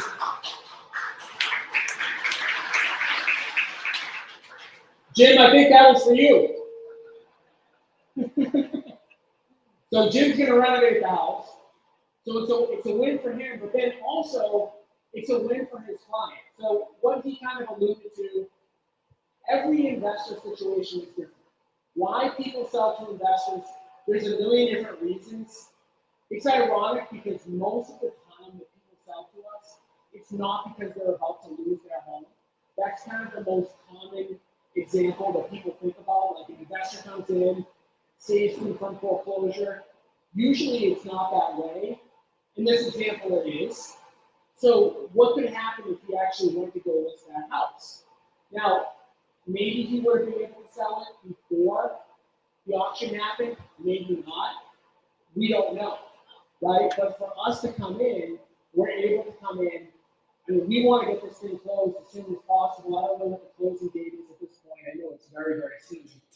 But we're going to come in, make sure the house doesn't go to foreclosure, make sure they don't have a foreclosure on their record, and it's a win-win-win deal, right?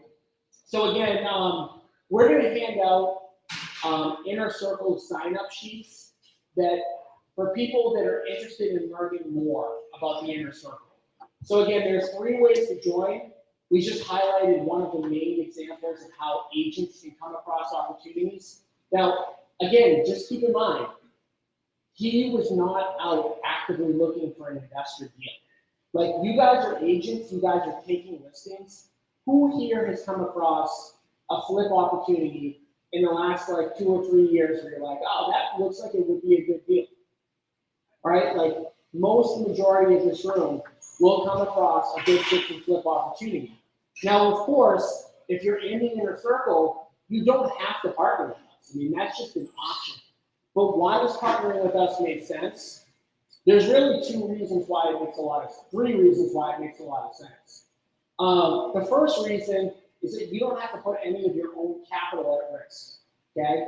So when we fix and flip houses, we try to do it in the least risky way we possibly can. But the reality is, no matter what, when you flip a home, there's capital at risk, right? So we're using our capital, which means also, even if you have capital, you may not want to risk it, but there's also people that don't have capital. To fix and flip a home, on average, it takes about $100,000 between the down payment, how you're funding it, and the carrying costs. On that particular deal, it's about a 6-figure probably carrying. Second reason it makes sense to partner with us is we're going to make sure that we don't buy a bad house, right? So you may come across an opportunity on your own, and it may look great, and we might come in and say, this one doesn't make any sense. So we're going to prevent you from potentially losing money. And then the third thing, which is to me the most important thing, why I'm partnering with people in general, is that managing a fix and flip is going to throw you out of what your typical day-to-day is. Like, most people in this room, your objective is not to be on site managing contract and crews every single day. It doesn't make sense. Same reason for me. Like, I haven't been to one of our fix and flips in years. Why? Because it's not the highest and best use of my time, right? For all of you that are in this room, the biggest way that you can potentially disrupt your business, and a big mistake that a lot of agents make, is you might be an agent selling $10 million a year of real estate, and you go, oh, you know what, I'm going to flip a couple houses too. All of a sudden, now you're a $3 million a year real estate agent, right? Why? Because you're giving up your time, okay? So again, getting back to the inner circle benefits, if all of the stuff that you guys have heard so far, like the training, the information, like, did anybody here get a different perspective on investing in real estate than when they walked in the door?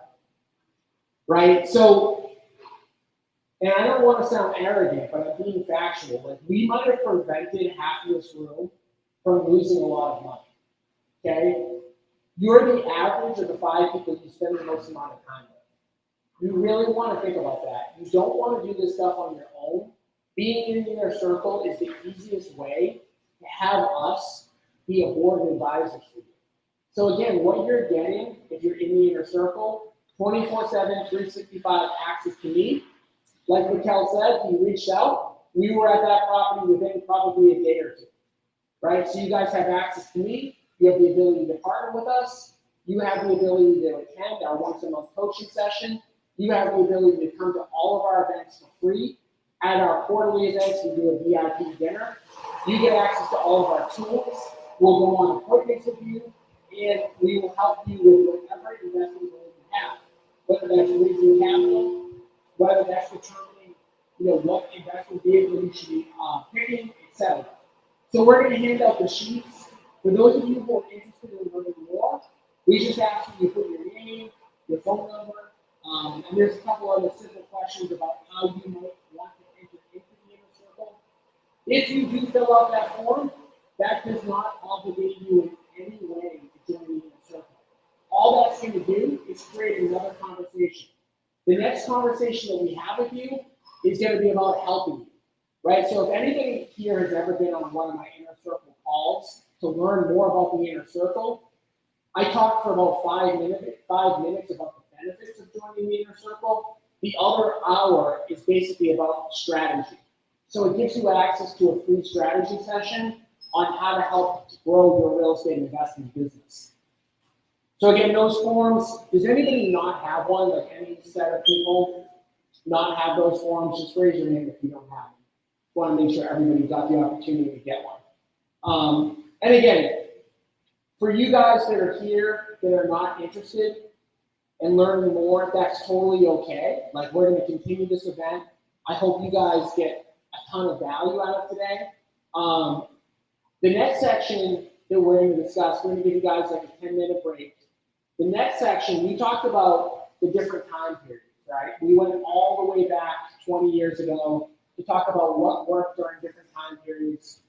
We talked about some of the challenges of small multifamily. We're going to talk about like what works now and what is likely to work in the future.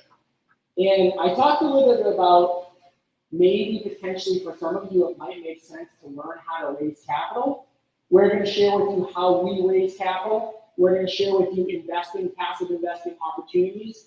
But more than anything else, in 10 minutes, we're going to share with you like what works today. Like, how do you make money today? How should you spend your time today with investing?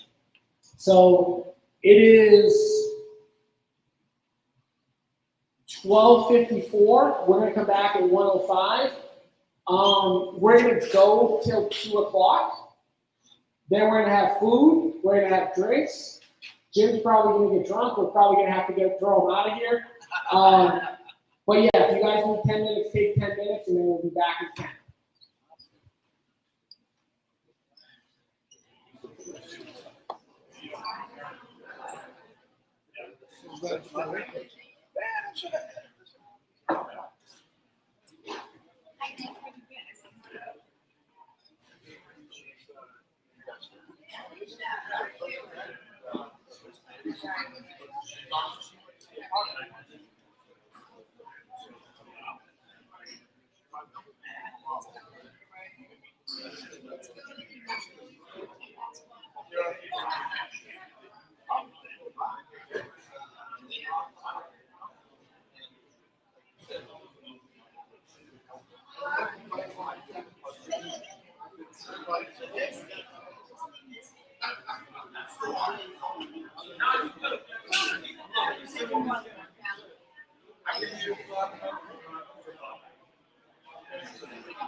As long as you are the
All right, guys.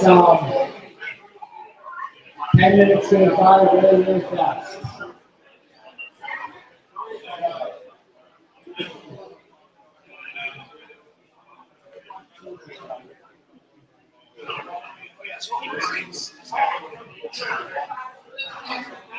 All right, guys, if you can start making your way back to your seats. Bob is far less interesting than what he looks like. All right.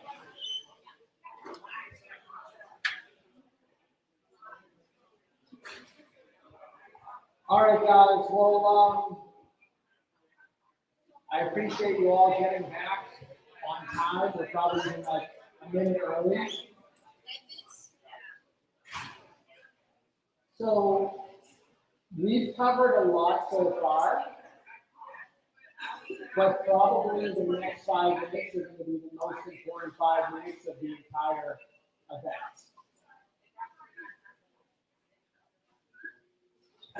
Because it's nice to know kind of what the last 20 years look like, but who here wants to know maybe what the next 20 years might look like? Oh yeah. Yeah, like, I mean, it's nice to say, yeah, you guys should have bought that 3-family unit for $150,000, but not necessarily sure that that's going to help anybody today. So I want to talk about like where we're literally at May of 2023 today, and then what the different possibilities are and strategies are that you might want to think about implementing over the next few years. So where are we at today? It's May, whatever, 2023, and small multifamily real estate prices are super high, right? We talked about all of the reasons why, in my opinion, with few exceptions, and I'd love to talk to any of you about those exceptions, it usually, for the most part, in Greater Boston right now, doesn't make a whole bunch of sense to go out and buy a small multifamily. But, you know, what does work today? One thing that is still working today, although it is definitely challenging, is fix and flip it. And you guys know that we actively fix and flip a ton. And for those of you who are here to more passively invest or not that super serious about fixing and flipping, I just want to put some perspective on this really quickly because Raquel came up here and he's going to do a fix and flip deal with us that was kind of unplanned. So I always say this that, you know, agents when I'm in a room full of agents, which is like, all that you need to do to fix and flip homes, even if you don't want to be very active, is just to have your eyes open for opportunities. Because you guys meet with sellers each and every month, you go on listing appointments, you talk to different people in different scenarios. You just want to be aware at a minimum that fix and flips exist. And at a minimum, you want to have somebody like us that you could potentially partner with, even if you specifically don't want to put your capital up or don't want to manage a construction project, okay? If you guys do want to get more active, and you're either not in the inner circle, or you don't want to partner with us for any reason, that's okay. Fixing and flipping today is still a very good strategy, with a few caveats that I just want to put out there. The first thing is you have to be very careful about time frame right now. What we know right now is that the market is super high. We know that buyer demand because of interest rates have come down a lot. We know that there's a percentage possibility that there could be price declines, probably more than price inclines, over the next year or 2 years or 3 years. The good news is that when you're fixing and flipping in a 90-day window, like you're buying something, maybe you're renovating it for a month, putting it on the MLS and selling it, you're buying and selling in the same market. So you're eliminating the market exposure. Does that make sense?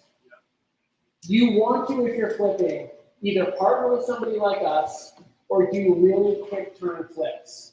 What I would stay far, far away from, number one, are condo conversions. Like, we've lost money in the last couple of years on condo conversions. Why? Because it takes so long, and it's not the right time in the market for those. Single-family new builds. Again, just projects that take, 9 months, 12 months, 18 months, etc. So if I'm you and I'm in your shoes and you want to passively flip, I join the inner circle, I would just keep my eyes open for deals, and I would partner with us when you come across a deal almost by accident, but kind of keep your eyes open.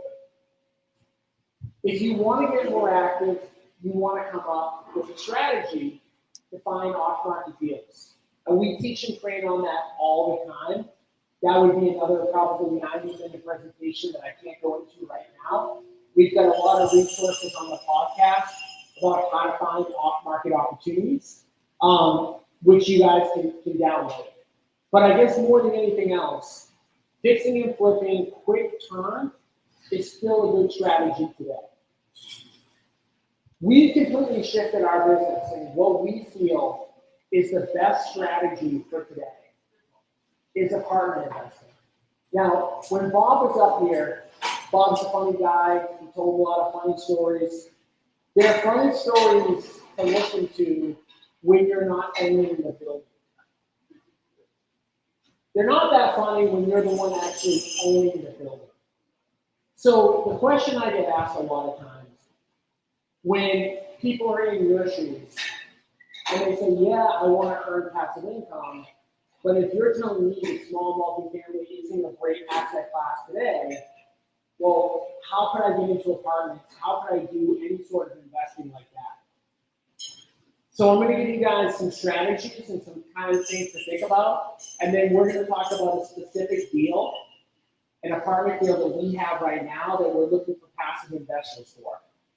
So in general, what I would be doing if I were in your guys' shoes and you're looking to build up passive income stream is I would look back at history. Knowing that history doesn't exactly repeat, but it rhymes, I would look back at history and I would think, what does this time period kind of feel like a little bit? And out of all the years that I mentioned, the time period that this kind of feels like a little bit is that first time period that I talked about. Like it feels the most like that 2002 to 2008 period. So if I'm trying to build passive income in general, I'm not necessarily in a rush to do it because I've been through that time period and I know what being in a rush to do can be.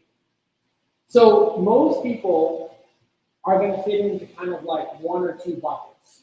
And again, even within those buckets, there are different strategies. So you're either somebody who has capital, either in an IRA or in the stock market or in a bank account. And you're wanting to go out there and you're wanting to buy a property, you have money that you can invest, but you also know at the same time, maybe it's not a good opportunity to go out and buy a 3-family in Quincy for $1 million.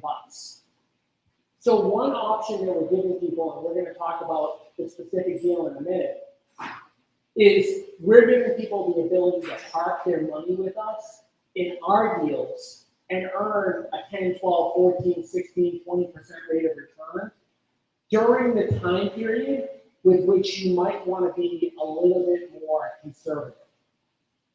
The worst thing, in my opinion, that you can do during this time period is say, I need a 3-family, go run out, pay $1 million for a 3-family in Quincy, only to have it worth $700,000 2 or 3 years later because of all of the reasons that I suggested.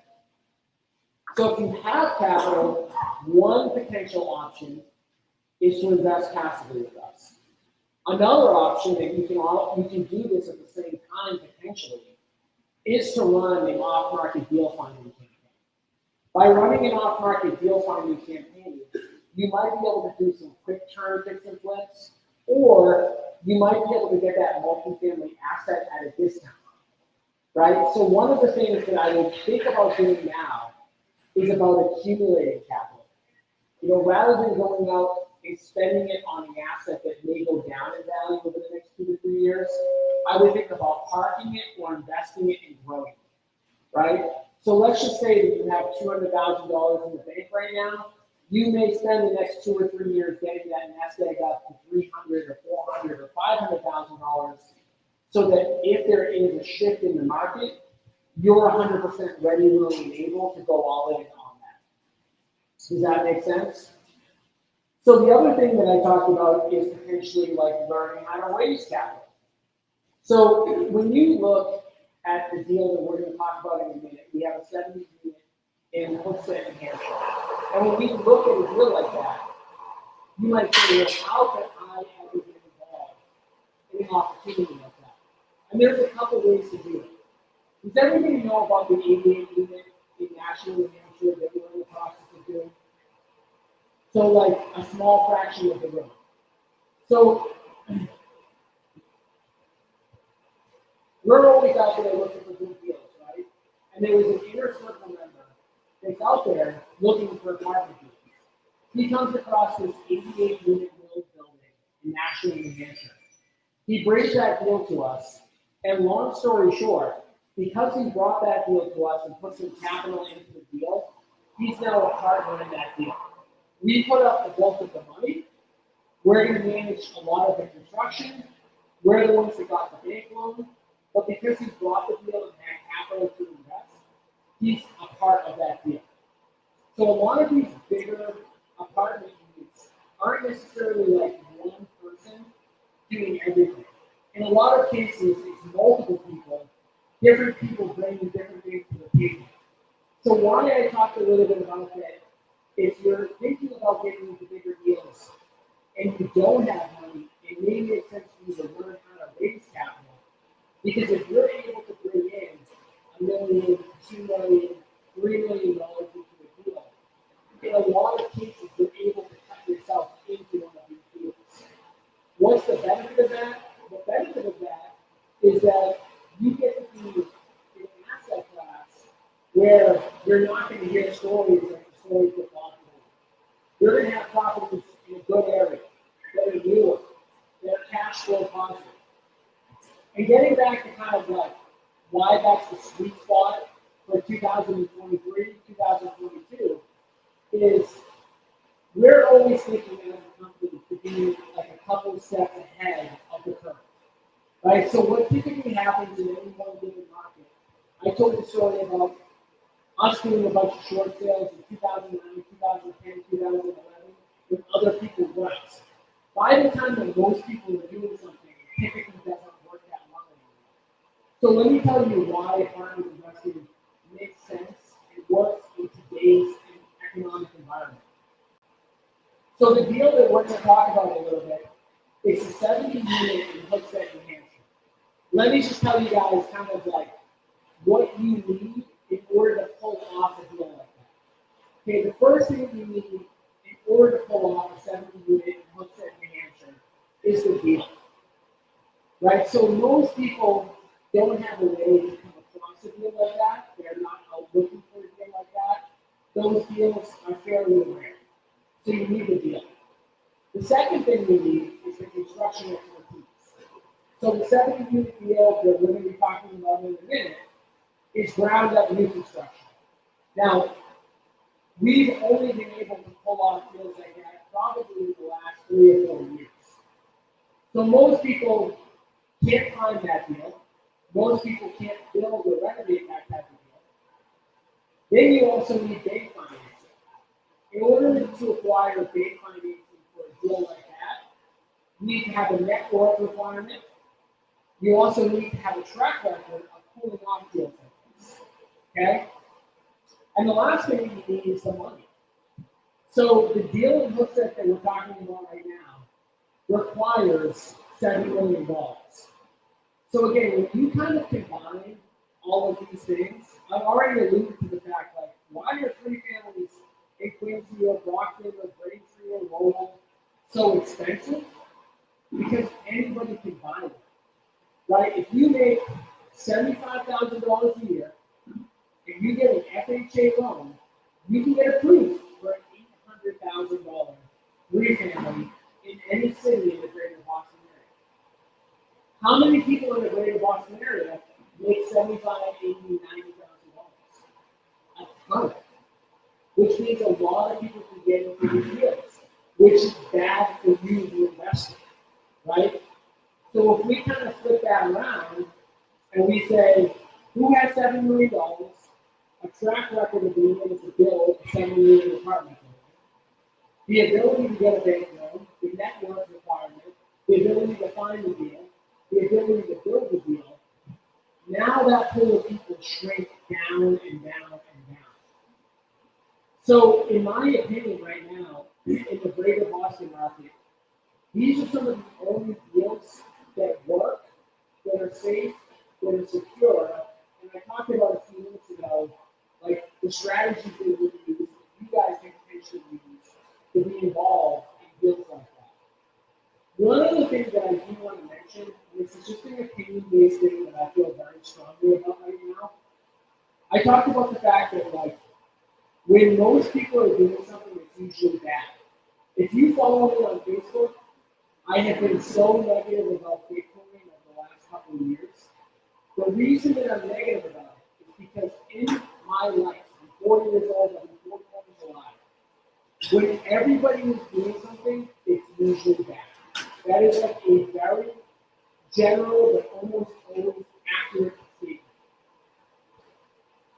I want to give a word of caution today about short-term rentals because they fit into the same exact category. And I'm mentioning this because I see so many people doing them right now or focusing on doing them right now.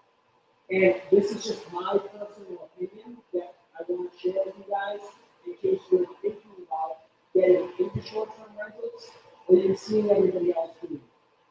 All right, so short-term rentals, when you buy them, they're typically in the area that has water or kind of a nice area. What has happened to the price of those properties over the past like 2 or 3 or 4 years? Like way up, like way further up than most properties, right? So that's the one negative. Second negative is that there are more units being added than any other asset class right now. Like you compare that to the 70 unit in Upstate New Hampshire that we're doing, like there's very few apartment or even multifamily units being added in the greater Boston area just because you just can't do it. But with vacation rentals, you are seeing person after person after person do it. So the same amount of hotels are out there, but every month that goes by, more vacation units are being added. What happens to anything when the supply of something goes up? Does the price go up or down? Okay, so supply after supply after supply is being added. So the price of the asset is going up, the supply is going up, and then the very worst part that could be the perfect storm for these particular assets and why I would not invest in them right now is demand. We talked about why it's a good time to raise capital today because of the fact that there's a lot of money out there. When there's a lot of money in the system, it drives prices up. And do people vacation when they have money? Yeah, like a lot of people here have gone on vacation in the last couple of years. Vacations are discretionary. Okay? Vacations can go away in a moment's notice. In fact, for me specifically, like I went on probably 4 or 5 vacations last year. If I had to cut one line item from my expenses because I needed to, that would be the first one I would cut. And that's true of most people because nobody needs to vacation. People vacation frequently when they have money. When they don't, it's one of the first things to cut. So this is just my warning. And by the way, if you check my Facebook account, when Bitcoin was at $52,000, I posted that Bitcoin was going to go down. And I feel the exact same way about vacation rentals today. So I'm just putting it out there, and this is live, and we'll see what happens in the next 2 or 3 years. I'm definitely not Nostradamus, but a lot of these boxes are being checked that make me think it's a very, very risky asset class to be in. And be careful about listening to the person next to you that's having success with you today. Because the 3 things that I mentioned, right? Prices going up. Your friend had about a short-term rental 5 years ago. Demand like this to go down, and supply is absolutely going up. And the kicker, the last one, before we transition into this sunset deal, on vacation rentals, is regulation. Okay? I was in Charleston, South Carolina for one of those discretionary income trips last year. Somebody said to me while I was on the trip, they said, oh, that used to be one of the biggest Airbnb rentals last year. I said, oh, what happened? They go, they don't allow it in Charleston.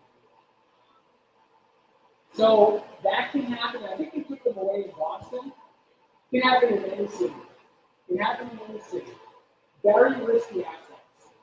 So to get back to apartments, which I believe are the best asset class to be in right now, and again to talk about like how people can get involved with us, I would like to bring up some of my team up here to talk a little bit about them. Jim, if Bill is still here, Kevin, if you guys can kind of come all up here, I would appreciate it. But I do want to kind of talk about like what we're doing and why we're doing it. So Bob talked a little bit about like, you know, some of the nightmare scenarios when it comes to like those small multifamily.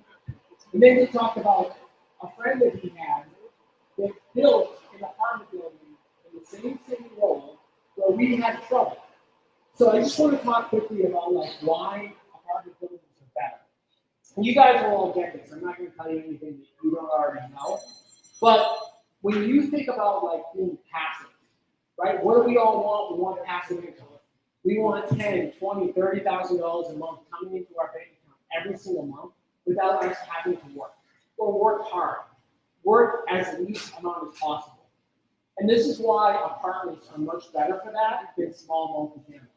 Okay, point number one. When you're trying to attract a really high quality tenant, are you more likely to attract a high quality tenant in a brand new construction building or a building that was built 100 years ago? And we all know, right? This is all stuff that we know, number one. Number two, very simple statement. Are we able to attract a higher quality tenant in a high-end luxury building that has 100 units or a three-family that was built 100 years ago in an area that's not that nice, right? All of those things, again, I think that we all get. But it's even not just about the tenant. One thing that we didn't talk about yet is the deferred maintenance, okay? So a lot of times, like Bob talked about helping a lot of investors and focusing on helping investors buy multis. And a lot of us, myself included, when I bought that three-family in Lynn in 2005 for $485,000, I penciled it out and I go, well, I'm going to cash flow $500 a month if all of the tenants pay me. Okay, great. Of course, we can talk about how the tenant can create a problem by not paying you. But what happens if your roof goes? That takes away your cash flow for 2 full years. So again, deferred maintenance is a huge thing. When you guys look at 2 families, 3 families, 6 families in our area, none of them don't need work. Zero. Like even the ones that were recently renovated are gonna need work a year, 2 years, 3 years into the future. Right? That is negative cash flow that's almost never factored in up front. Okay? But then even the management. So what Bob didn't talk about, and he could have went on for days, I could go on for days for sure, is the fact that anytime there's a snowstorm, let's say you have 10 three-families, what's it like plowing out 10 houses? Think about that. Like when it snows and I have my house, I'm like, oh my God, this is going to be a problem. We all probably need 20, 30, 40, 50 units, right? So if you think about that kind of logically, and we're only buying 2 families or 3 families, we need a lot of buildings, right? Whatever it is, whether it's snow removal, whether it's doing landscaping, whether it's doing the roof. You know, the roof is going to need to be done every 20 years. If you have one 50-unit building, you're only doing a roof every 20 years. If you have 10 buildings, you're doing a roof every other year. So with all that being said, apartments really solve all of these issues. Okay, so we're going to talk about the project that we have coming up. It's a project that we're scheduled to close on in 60 to 90 days. It's a project that we're in the middle of raising $7 million into.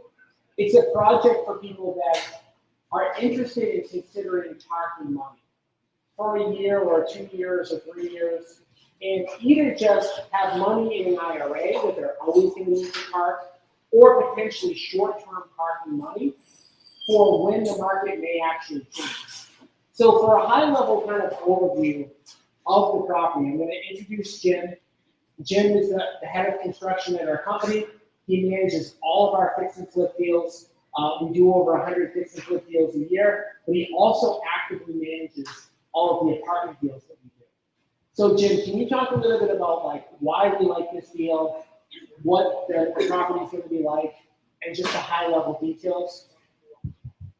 Sure. So again, Jim Cook, we're talking about the Hooksett deal, which is 72 residential units with, so it's your mixed use, right? But when we say mixed use, it's not the mixed use that's, if this building had apartments upstairs. It's a different setup. So we have 26 acres of land that we divided into two sides. One's commercial, one's residential based on existing zoning. So we before the whole process, got approvals, et cetera, but on the residential side, so you come in off of the main, basically a highway, come in off the main road, there to the right, we have 3 residential buildings, 24 units each. They're the same building times 3. And we did that for ease of construction, for appeal, a campus-like setting. You know, think of a college campus with dorms with a community in the middle. Cornhole, outdoor fire pits, grills, pergola, things like that in the middle with an abundance of parking. There's plenty of parking for guests, and there's over 2 spots per unit. So that's quite a bit of parking, but you have to think, they're all 2-bedroom units. So most of your tenants are going to have, most of your units are going to have 2 cars. You're going to have probably 2 to 4 people living in every unit, small families, or young couples, or downsizing couples. That's usually who moves into these, the normal demographic. But there's plenty of parking, plenty of guest parking, and then when you come out of that small residential campus, you'll come out, and on the right-hand side, elevated about 25 to 30 feet above. So really, you see greenscape as you come out from the residential approach. But if you access the road going into the commercial side, there are industrial suites.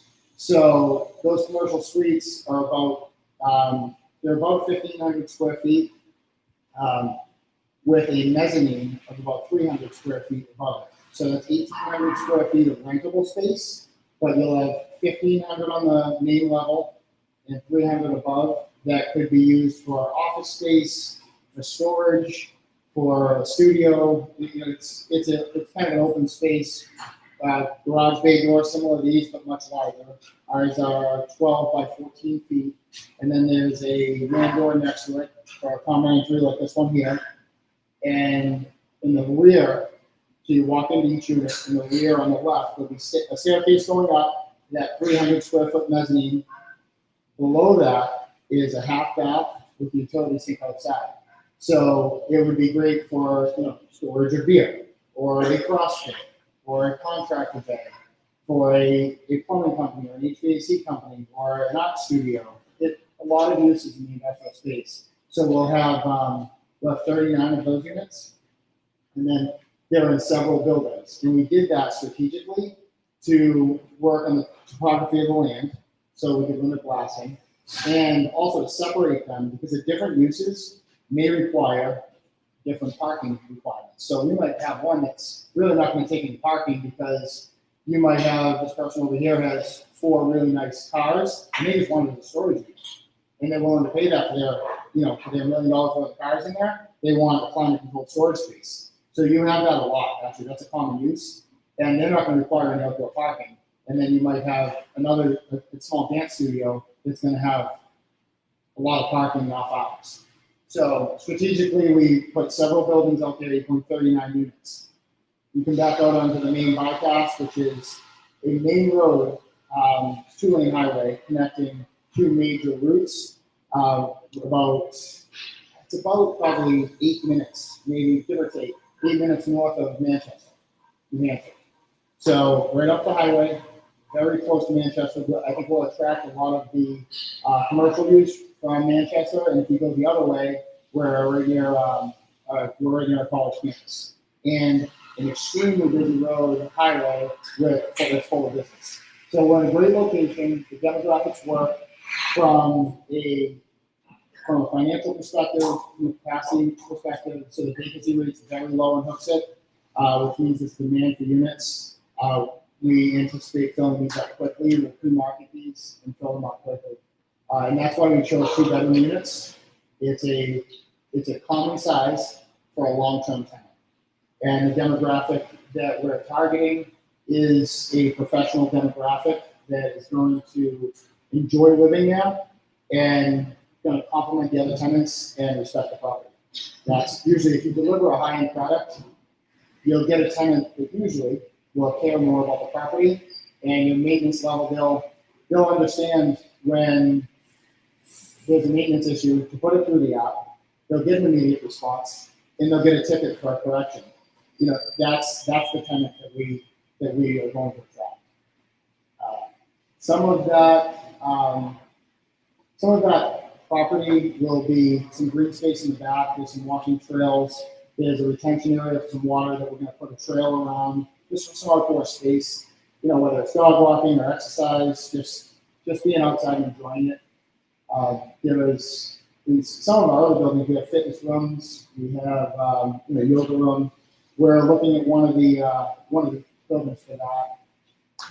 But really, we're pushing people outside in this with the pergolas, the fire pits, and fire pits are gas fired, and they'll have timers on them. It's a good amenity, and it's something we can control. But people, yes. What town is this in? Hooksett, New Hampshire. And what's the vacancy rate there? Vacancy rate, was it 3? Remember vacancy rate for Hooksett? It was on my presentation, but I think it's I'm pretty sure last time we looked it was 3.5. I want to say 3 or 4, so I'm gonna go with 3.5. It depends on traffic, but I average about 8 minutes. It's only a few miles, but it's a busy road, so it's very close to Manchester. To see like what the demand would be for Yes. So we base that off of Hooksett with an overlay. So we'll do a 1, 3, 5 mile radius, and what's the demand on each spread, right? So on the 1, 3, 5 mile, we expect to fill these very quickly with potential waiting lists because of the demand out of Manchester. As you go further north, there's less demand. But Hooksett is in a 5 mile radius, and as you go south of Manchester, which is just outside of it, you could say it's in it, but real Manchester is just outside of it. There's a huge demand for contractor base. And if you look here, this road, I don't know this area well, but if you look at this road, there'll be contractor base around here, I'm sure, because it's in a populated area similar to where we are in Hooksett. what's the population? I don't remember. I had that on a slide. Do you remember that, Tom? The population. I don't remember. We have a whole set on one of the 2-day events. We go through it in detail. But just giving you a quick overview on that. The growth rate was strong. The demographics, the mean income, the vacancy rates, the cap rates from a financial perspective are strong. We're going to knock on wood here, but it's an excellent project. It is an excellent project. We're very excited for it. It is approved.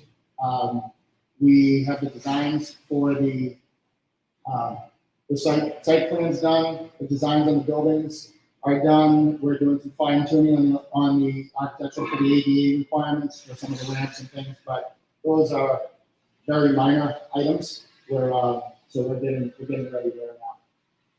How long is it going to take? That project will probably take about 18 months from start to finish.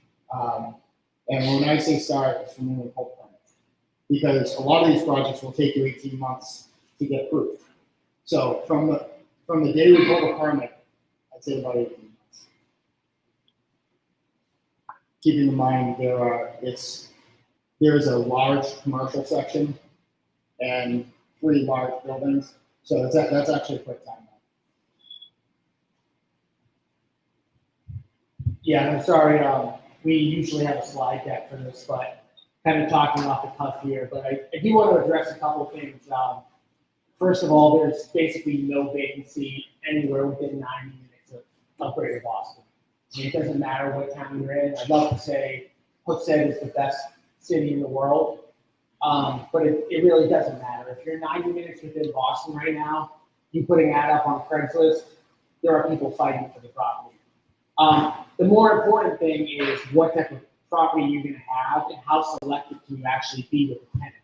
Like, yes, you're going to have a ton of demand. If you put a 6-family in Manchester in a tougher area, you're going to get a ton of demand for people who want to live in that building. But again, will it be passive? And that's really the thing with the direction we're going with this. I did want to just, before we go into some of the financing on this deal and otherwise, again, I wanted to mention that if you're interested in investing passively with us in one of these deals, again, the yield is going to be between 12 and 20%, based on a few different variables. And it depends on how long you want to invest in a few other different things.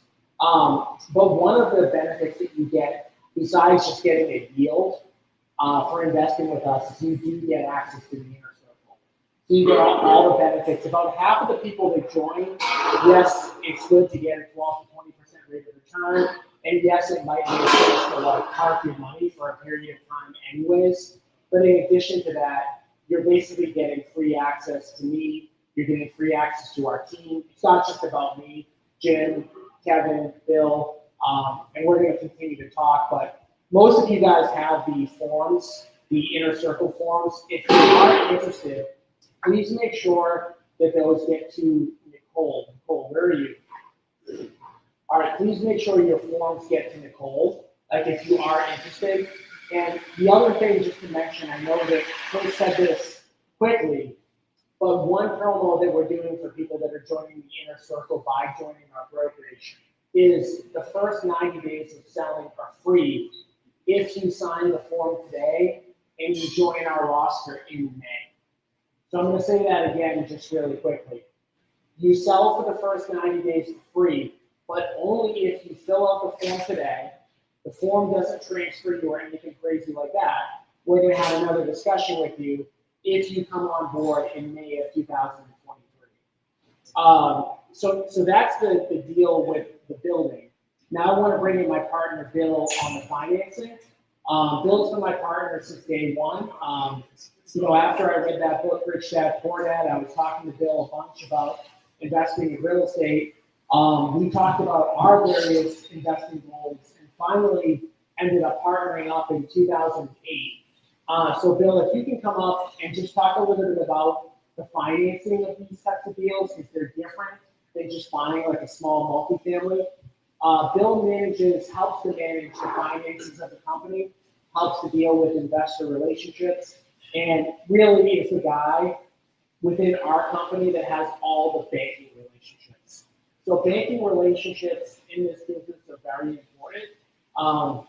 Most of our lenders don't know who I am because they've never met me, they've never talked to me. So Bill is definitely the guy that handles all of that. So how does a deal like this, get funded and managed, and then talk about the bank relationships and stuff like that? So typically, like when we started in this business, we were doing much smaller projects, and we kind of grew our relationship from originally finding projects to funding them with family and friends. And then as we got more successful in that, we had access to high money lenders that were looking to do deals with us, and we've grown that over time into small banking relationships, and that's kind of how we funded our flips in our small multifamily for years, and that was our relationship. And I like to say that as we go, the learning curve in this business is huge, right? Like as you get more experience, you get more educated, you get more access to different things. So as we were kind of doing deals like this, we started talking to some people and finding out how institutional investors how these projects get funded. And there's HUD financing for these projects, which is the avenue that we're taking on all these projects. Typically, how that goes is you get the project up to construction, You're building it to make sure you're in compliance, because it has a lot of requirements, like handicap things, different things outside of building code. So you want to be, as you're building these projects, you want to make sure that your file's built, so it's, I kind of know how you can qualify for a HUD loan. So the thing typically with the HUD loan is that, I don't know how many people have investment properties, but a lot of times with commercial loans, they're amortized over 25 years, not 30 years, like in a typical residential mortgage. With HUD loans, they're amortized over 35 years, and you're also going to be getting the lowest rate in the market. Typically, a point that 2 percentage points lower than what community banks tend to do. These types of loans are only available, on the larger side deals. Like right now, we're finishing up a project in Midfield, Massachusetts, which is 19 units. And that's basically on the smallest side of the spectrum that you can have access to. So it's a deal on Hookset, that's perfect size, it's 77 residential units. That side can go over to HUD financing. The other part of the project will, be financed by, community bank. That's like typically how these projects are done on institutional, with institutional investors, and we're trying to take full advantage of the best interest rate and a lot of stabilization that you can get. Some of the other benefits of these types of loans is that, we get this project fully complete, get the HUD to take out the investors and the community banks. The loans are assumable. So it's actually something that I don't know if anybody follows Tom on Facebook. His new hot topic is was it subject to? Yeah. Sub 2. So Tom, I don't know if anybody knows, Tom's like running joke about sub 2. These deals are actually deals that would work subject to, because the financing is transferable. So for example, if we're in these projects 2 years in, tons of equity, and we want to sell it to the institutional investor or somebody else doing a 1031, they could assume our loan 2 years into it and still have 33 years left of the lowest rate. To put this in perspective, there's assets out there right now that were financed or refinanced or financed 2 years ago that have 2% interest rate for 35 years. Like if somebody was going to sell that asset, they're going to get a hell of a lot more money just because it's the finance, right? The numbers work so much better. So that's another benefit with the HUD loan. You can also, you can refi it with HUD if the rates drop. So say we land at 4.8 and somebody with rates dropping into 3, we can go back to HUD and take advantage of a lower rate drop and cost and things like that. But it's a fairly easy process. So we're trying to maximize these investments. So we're going into these investments because it's the type of asset class we want, and it's the type of they provide the best financing opportunities. So, like I said, it's like something that we've really been digging into, and part of the reason why we're attracted to these investments.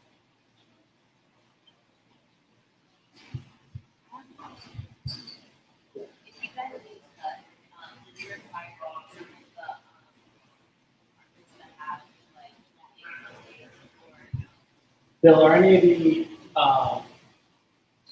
of the apartments like low income?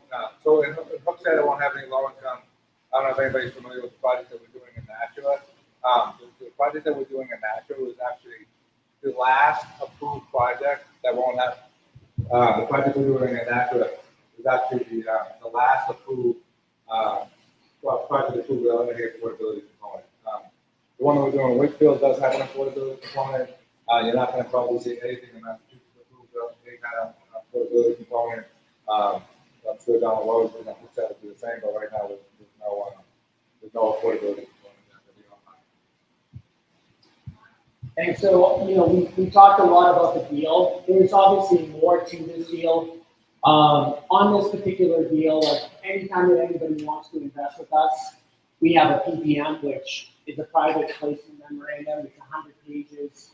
There's a lot more to this. With a lot of the stuff that we're talking about today, every topic that we're talking about, from how we finance that deal, to how we're constructing it, to why we like a particular town, to how we raise money, it could be, a 4-hour seminar in and of itself. And, when we have a few hours with people, we're trying to do our best to hit on all of the major kind of components that people should be thinking about.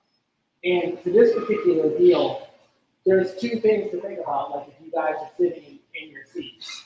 The first is like whether or not it makes sense for you to invest passively with us.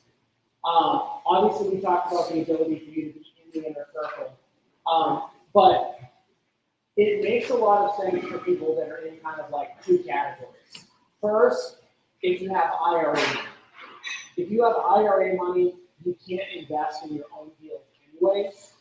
And the returns that we give on projects like these are going to usually beat any other investment vehicle that you can usually get access to. IRA is almost a no-brainer for these types of deals. And then the other type of person is just, if you have money on the sideline that you're not going to use for something else, and maybe you do want to buy and hold assets in the future, but maybe you're not ready today. And I talked about the fact that the rates of returns that we offer vary based on the timeline. So we have options to invest with us that are as little as 1 year and to as much as 3 years, and options that are in between. So if you're interested in passively investing with us on these deals, or even just learning more about passively investing with us, again, make sure that you guys are filling out these forms here and just putting your name, your contact information, and what you want to talk about on the back. And again, make sure that those forms get over to Nicole. Now, that's on the passive side. But again, the other thing to think about as we're talking about these deals is what if you want to be more active? And if you want to be more active in deals like these, again, the easiest way to do it is to learn from us on how to either raise capital or find deals like these, which is one of the things that we work with people in the inner circle. Raise capital, or find deals like this, or find other types of off-market deals that work. So, we covered so much today, and I know that we could definitely just keep going on and on and on. And even if we went for the rest of the day, we still wouldn't be enough. So for those of you who are sitting in the seats right now, and you're pretty committed to investing in real estate, the only thing that I can say is that the biggest mistake that hurt us in the beginning is we didn't have mentors. And it wasn't until we got mentors that it completely changed our business. I've mentioned this before, but from 2005 to like 2010, we didn't have a mentor. And it wasn't until almost 2010 that we got our first mentor, and that completely changed our business. By joining the inner circle, you're not only getting access to me, you're not only getting access to Billy, you're not only getting access to Jim, but you're also joining a network of people who are doing the exact same thing that you're doing. So you're going to be able to meet people who are doing far more than you on the investing side, but also people that are at your level, or maybe just like one step above your level that you can talk to, that you can network with, and that can help you.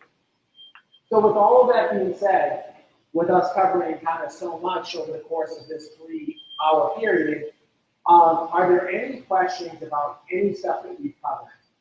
Whether it's about joining the inner circle, investing passively with us, market strategy, how we feel about small multifamily. I mean, it could be anything. But I want to make sure that, when you attend an event like this and you drive a distance, that you don't leave feeling like I didn't get what I came here for. So this is your opportunity. If you're like, oh man, I wish they would have talked about this, to raise your hand and get your question answered. So this is open to anyone for anything that doesn't need to be questions. Yes. And you said it's good time to fix and flip. Yep. But you said not the condo conversion. Yep. So So the question was about, like, I mentioned that it was a good time to fix and flip, but maybe not do condo conversions. So we said if I got a 2-family, like, I wouldn't condo convert it with, a question mark at the end. And my response to that is, I would not go out and buy any asset to flip where I can't do the work in under, say, 3 months. And the reason for that is because we're in a market right now. There's a lot of stuff going on. There's a lot of uncertainty right now. And I want to make sure anything I'm flipping, I'm buying and selling in the same market. The only way I can guarantee that is if I do it in 90 days or less. So if I got a 2-family today, I would do a light renovation to the 2-family and sell it to the 2-family. If the numbers didn't work and they only worked as a condo conversion, I would pass on that deal. Yes.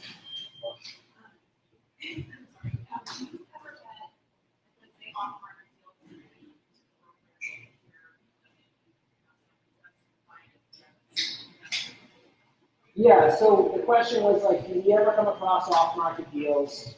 I guess that we work on, like, do we gift other people sort of thing? Yeah, so I could tell, a lot of stories like that, and I don't want to overstate this, and everything I say is always going to be like 100% factual. I could give a bunch of stories, like an example would be Tyler Scabrione, who works at our office, works at our brokerage. We came across a 4-family in Edie. They wanted it for $750,000. It was too much for me to pay. I didn't want to buy and hold it. I didn't want to flip it. He ended up paying $750,000 for it. He paid us a small commission. We basically wrote it up so he could pay a commission. He now owns that property. The owner occupies and rents out the 3 units. I think he makes a couple $1,000s a month passively on it. And, it's probably worth $850,000, $900,000 today. Now, I do not want to overstate this. This is not something where, like, if you join in a circle and you find deals that you have to do. Absolutely not. However, it does happen. So, that would be like not the reason to join, but like potentially the icing on the cake. And I could list like 100 other things that are like the icing on the cake component of working with us that can happen. What I've covered is what will definitely happen. Yes. What do you consider large apartment? How many units? Yeah, so the question is, what do I consider a large apartment building? So, in my opinion, after doing this for a while, we like deals that are 50 units plus. The reason we like deals that are 50 units plus is because we've done a lot of like smaller new construction type of things. We've done 6-family new construction in East Boston. We just put, Lady Street in East Boston on the market as condos. It takes the same amount of effort, if not more, to do 6 units. So if you're going to do 6, you might as well do 50. So for the most part, like, we like 50 plus. And like, as I said that, a lot of people laugh, but it's literally true. And if you ask Jim, he'll probably tell you that like the 6-family in East Boston was probably a much harder project than like the 19 unit in Wakefield that you just did, right?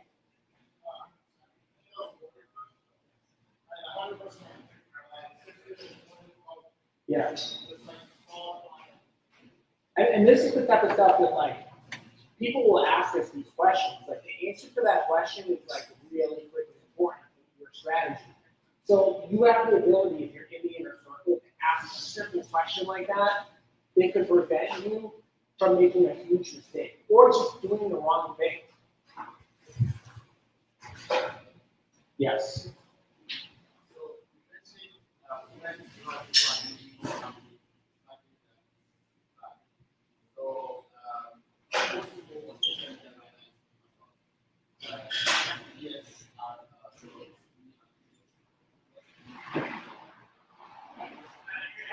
Can somebody like relay that to me, like telephone style?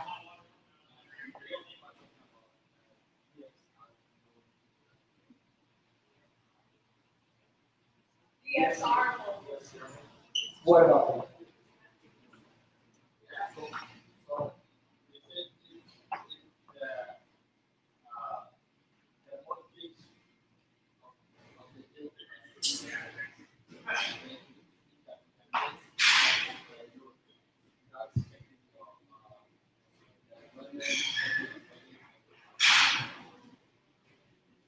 I just can't hear.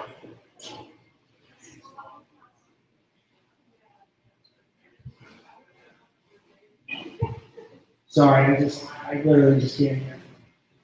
Yeah, so I mean, DSR loan. So there are a lot of people talking about that, and I want to understand what do you think about that. Like they say you can finance a deal without going through checking your credits, checking your employment status. So you just mentioning a DSCR loan, what? Yeah, no, so it's an asset-based loan. So basically, like, rather than looking at your pay stubs, they're looking at the asset to lend. It's just a lending process. I mean, yeah, it's more a commercial type loan. Yeah, it's based on, I mean, the loan is based on the performance of the asset and not necessarily as much based on the individual.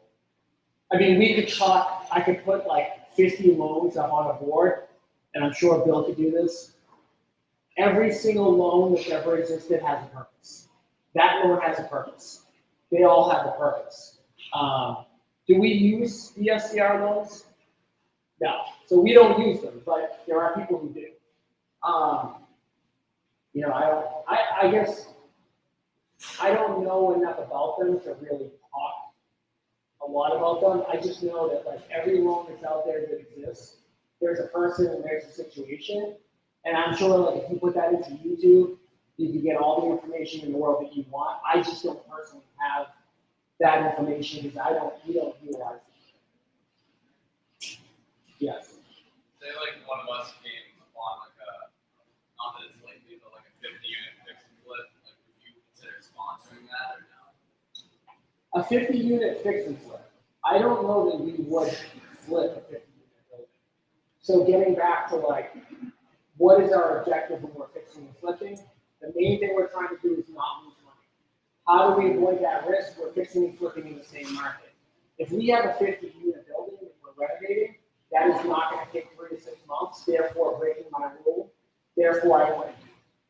And I wouldn't advise, like, yeah, like if you could bring it to somebody else and they take the risk and you get a cut, sure, but like, I would not advise that in this market. If the numbers make sense on that, would it be something that you would go based on a partnership or like a shared, So just to be clear, if any project is gonna take us like more than 60, 90, 120 days to renovate, we will not flip that. There are almost no exceptions to that, except like if it was such a crazy deal, like a deal of a lifetime, then we would just feel like there's zero risk. The average typical deal, or even like a good deal, it's gonna take us a long time to renovate. We're going to be very against that because of the exact reason we don't want to take market exposure. well, my question is really, if you came across a big deal, Yep. something that you're interested in buying, and possibly be like, if I brought the deal, would I be a partner? If the numbers make sense? Yeah. So the question was like on bigger deals, like could someone potentially be a partner with us? And the answer is that the last 2 deals that we did, we have partnered with the 2 people that brought us the deal. So the 2 people that brought us the deal, Mike LaFavor, who was in the inner circle, brought us the 88 unit in Nashville, New Hampshire. He's now a partner on that deal. The deal in Hooksett was brought to us by one of our lenders. He is now also a partner in that deal. So getting back to like the whole premise of like what works today and how can you potentially get involved, if you've got capital, it may make sense to invest capital. If you have time, it may make sense to learn how to either find these deals or raise capital into deals like this.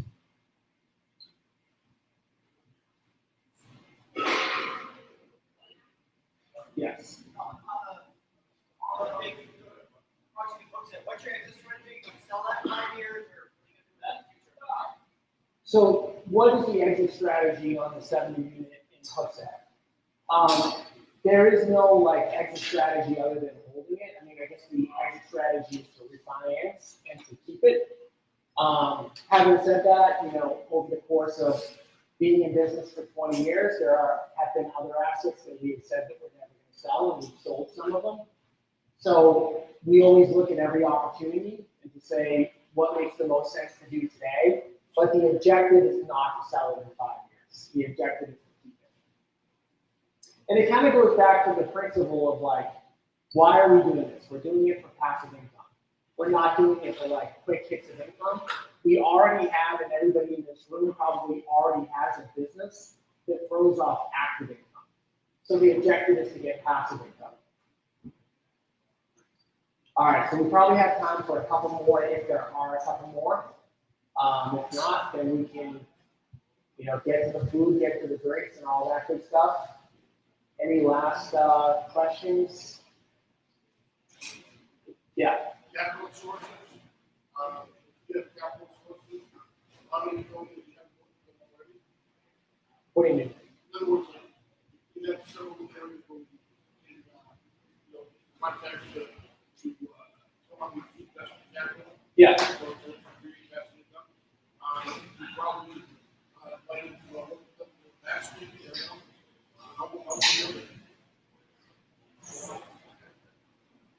You mean like if you came across a lender? Yeah. So we don't need lenders. We need the average. We have every lender. Whatever lender you're thinking about, we got them. We need average, everyday, regular people that have $100,000, $200,000, $300,000 that are going to individually invest. Like we don't need a hard money lender that is willing to give us terms. We've got all those people.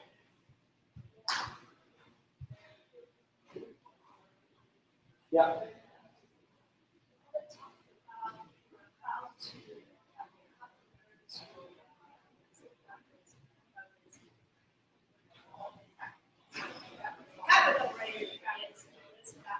Yeah, no, I didn't talk anything about capital raising, and because that is an entire subject, and it just wasn't on the agenda for today.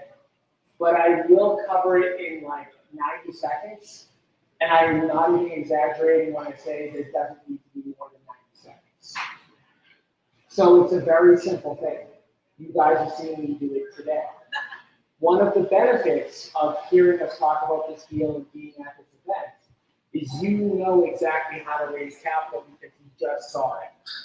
Okay, so there's only a couple things you can do when it comes to raising capital. It is no different than being a real estate agent. You guys have the people that are already in your sphere of influence, people that already know, like, and trust you. Every single person in your sphere of influence needs to know that you're an investor. Every single person in your sphere of influence needs to know that you have deals that they can invest in. Then, just like an agent, you need to have a funnel of how to get new people into your sphere.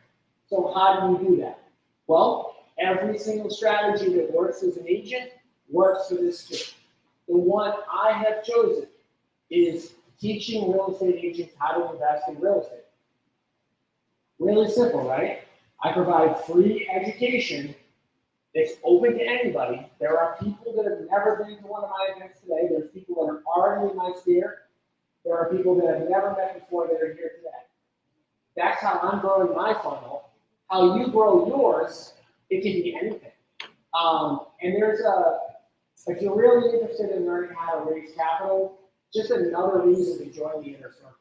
Like there are much more strategies and techniques to this, but at the end of the day, you're going to market to the people that you already know, and then you need a lead generation system of how to attract people that you don't already know.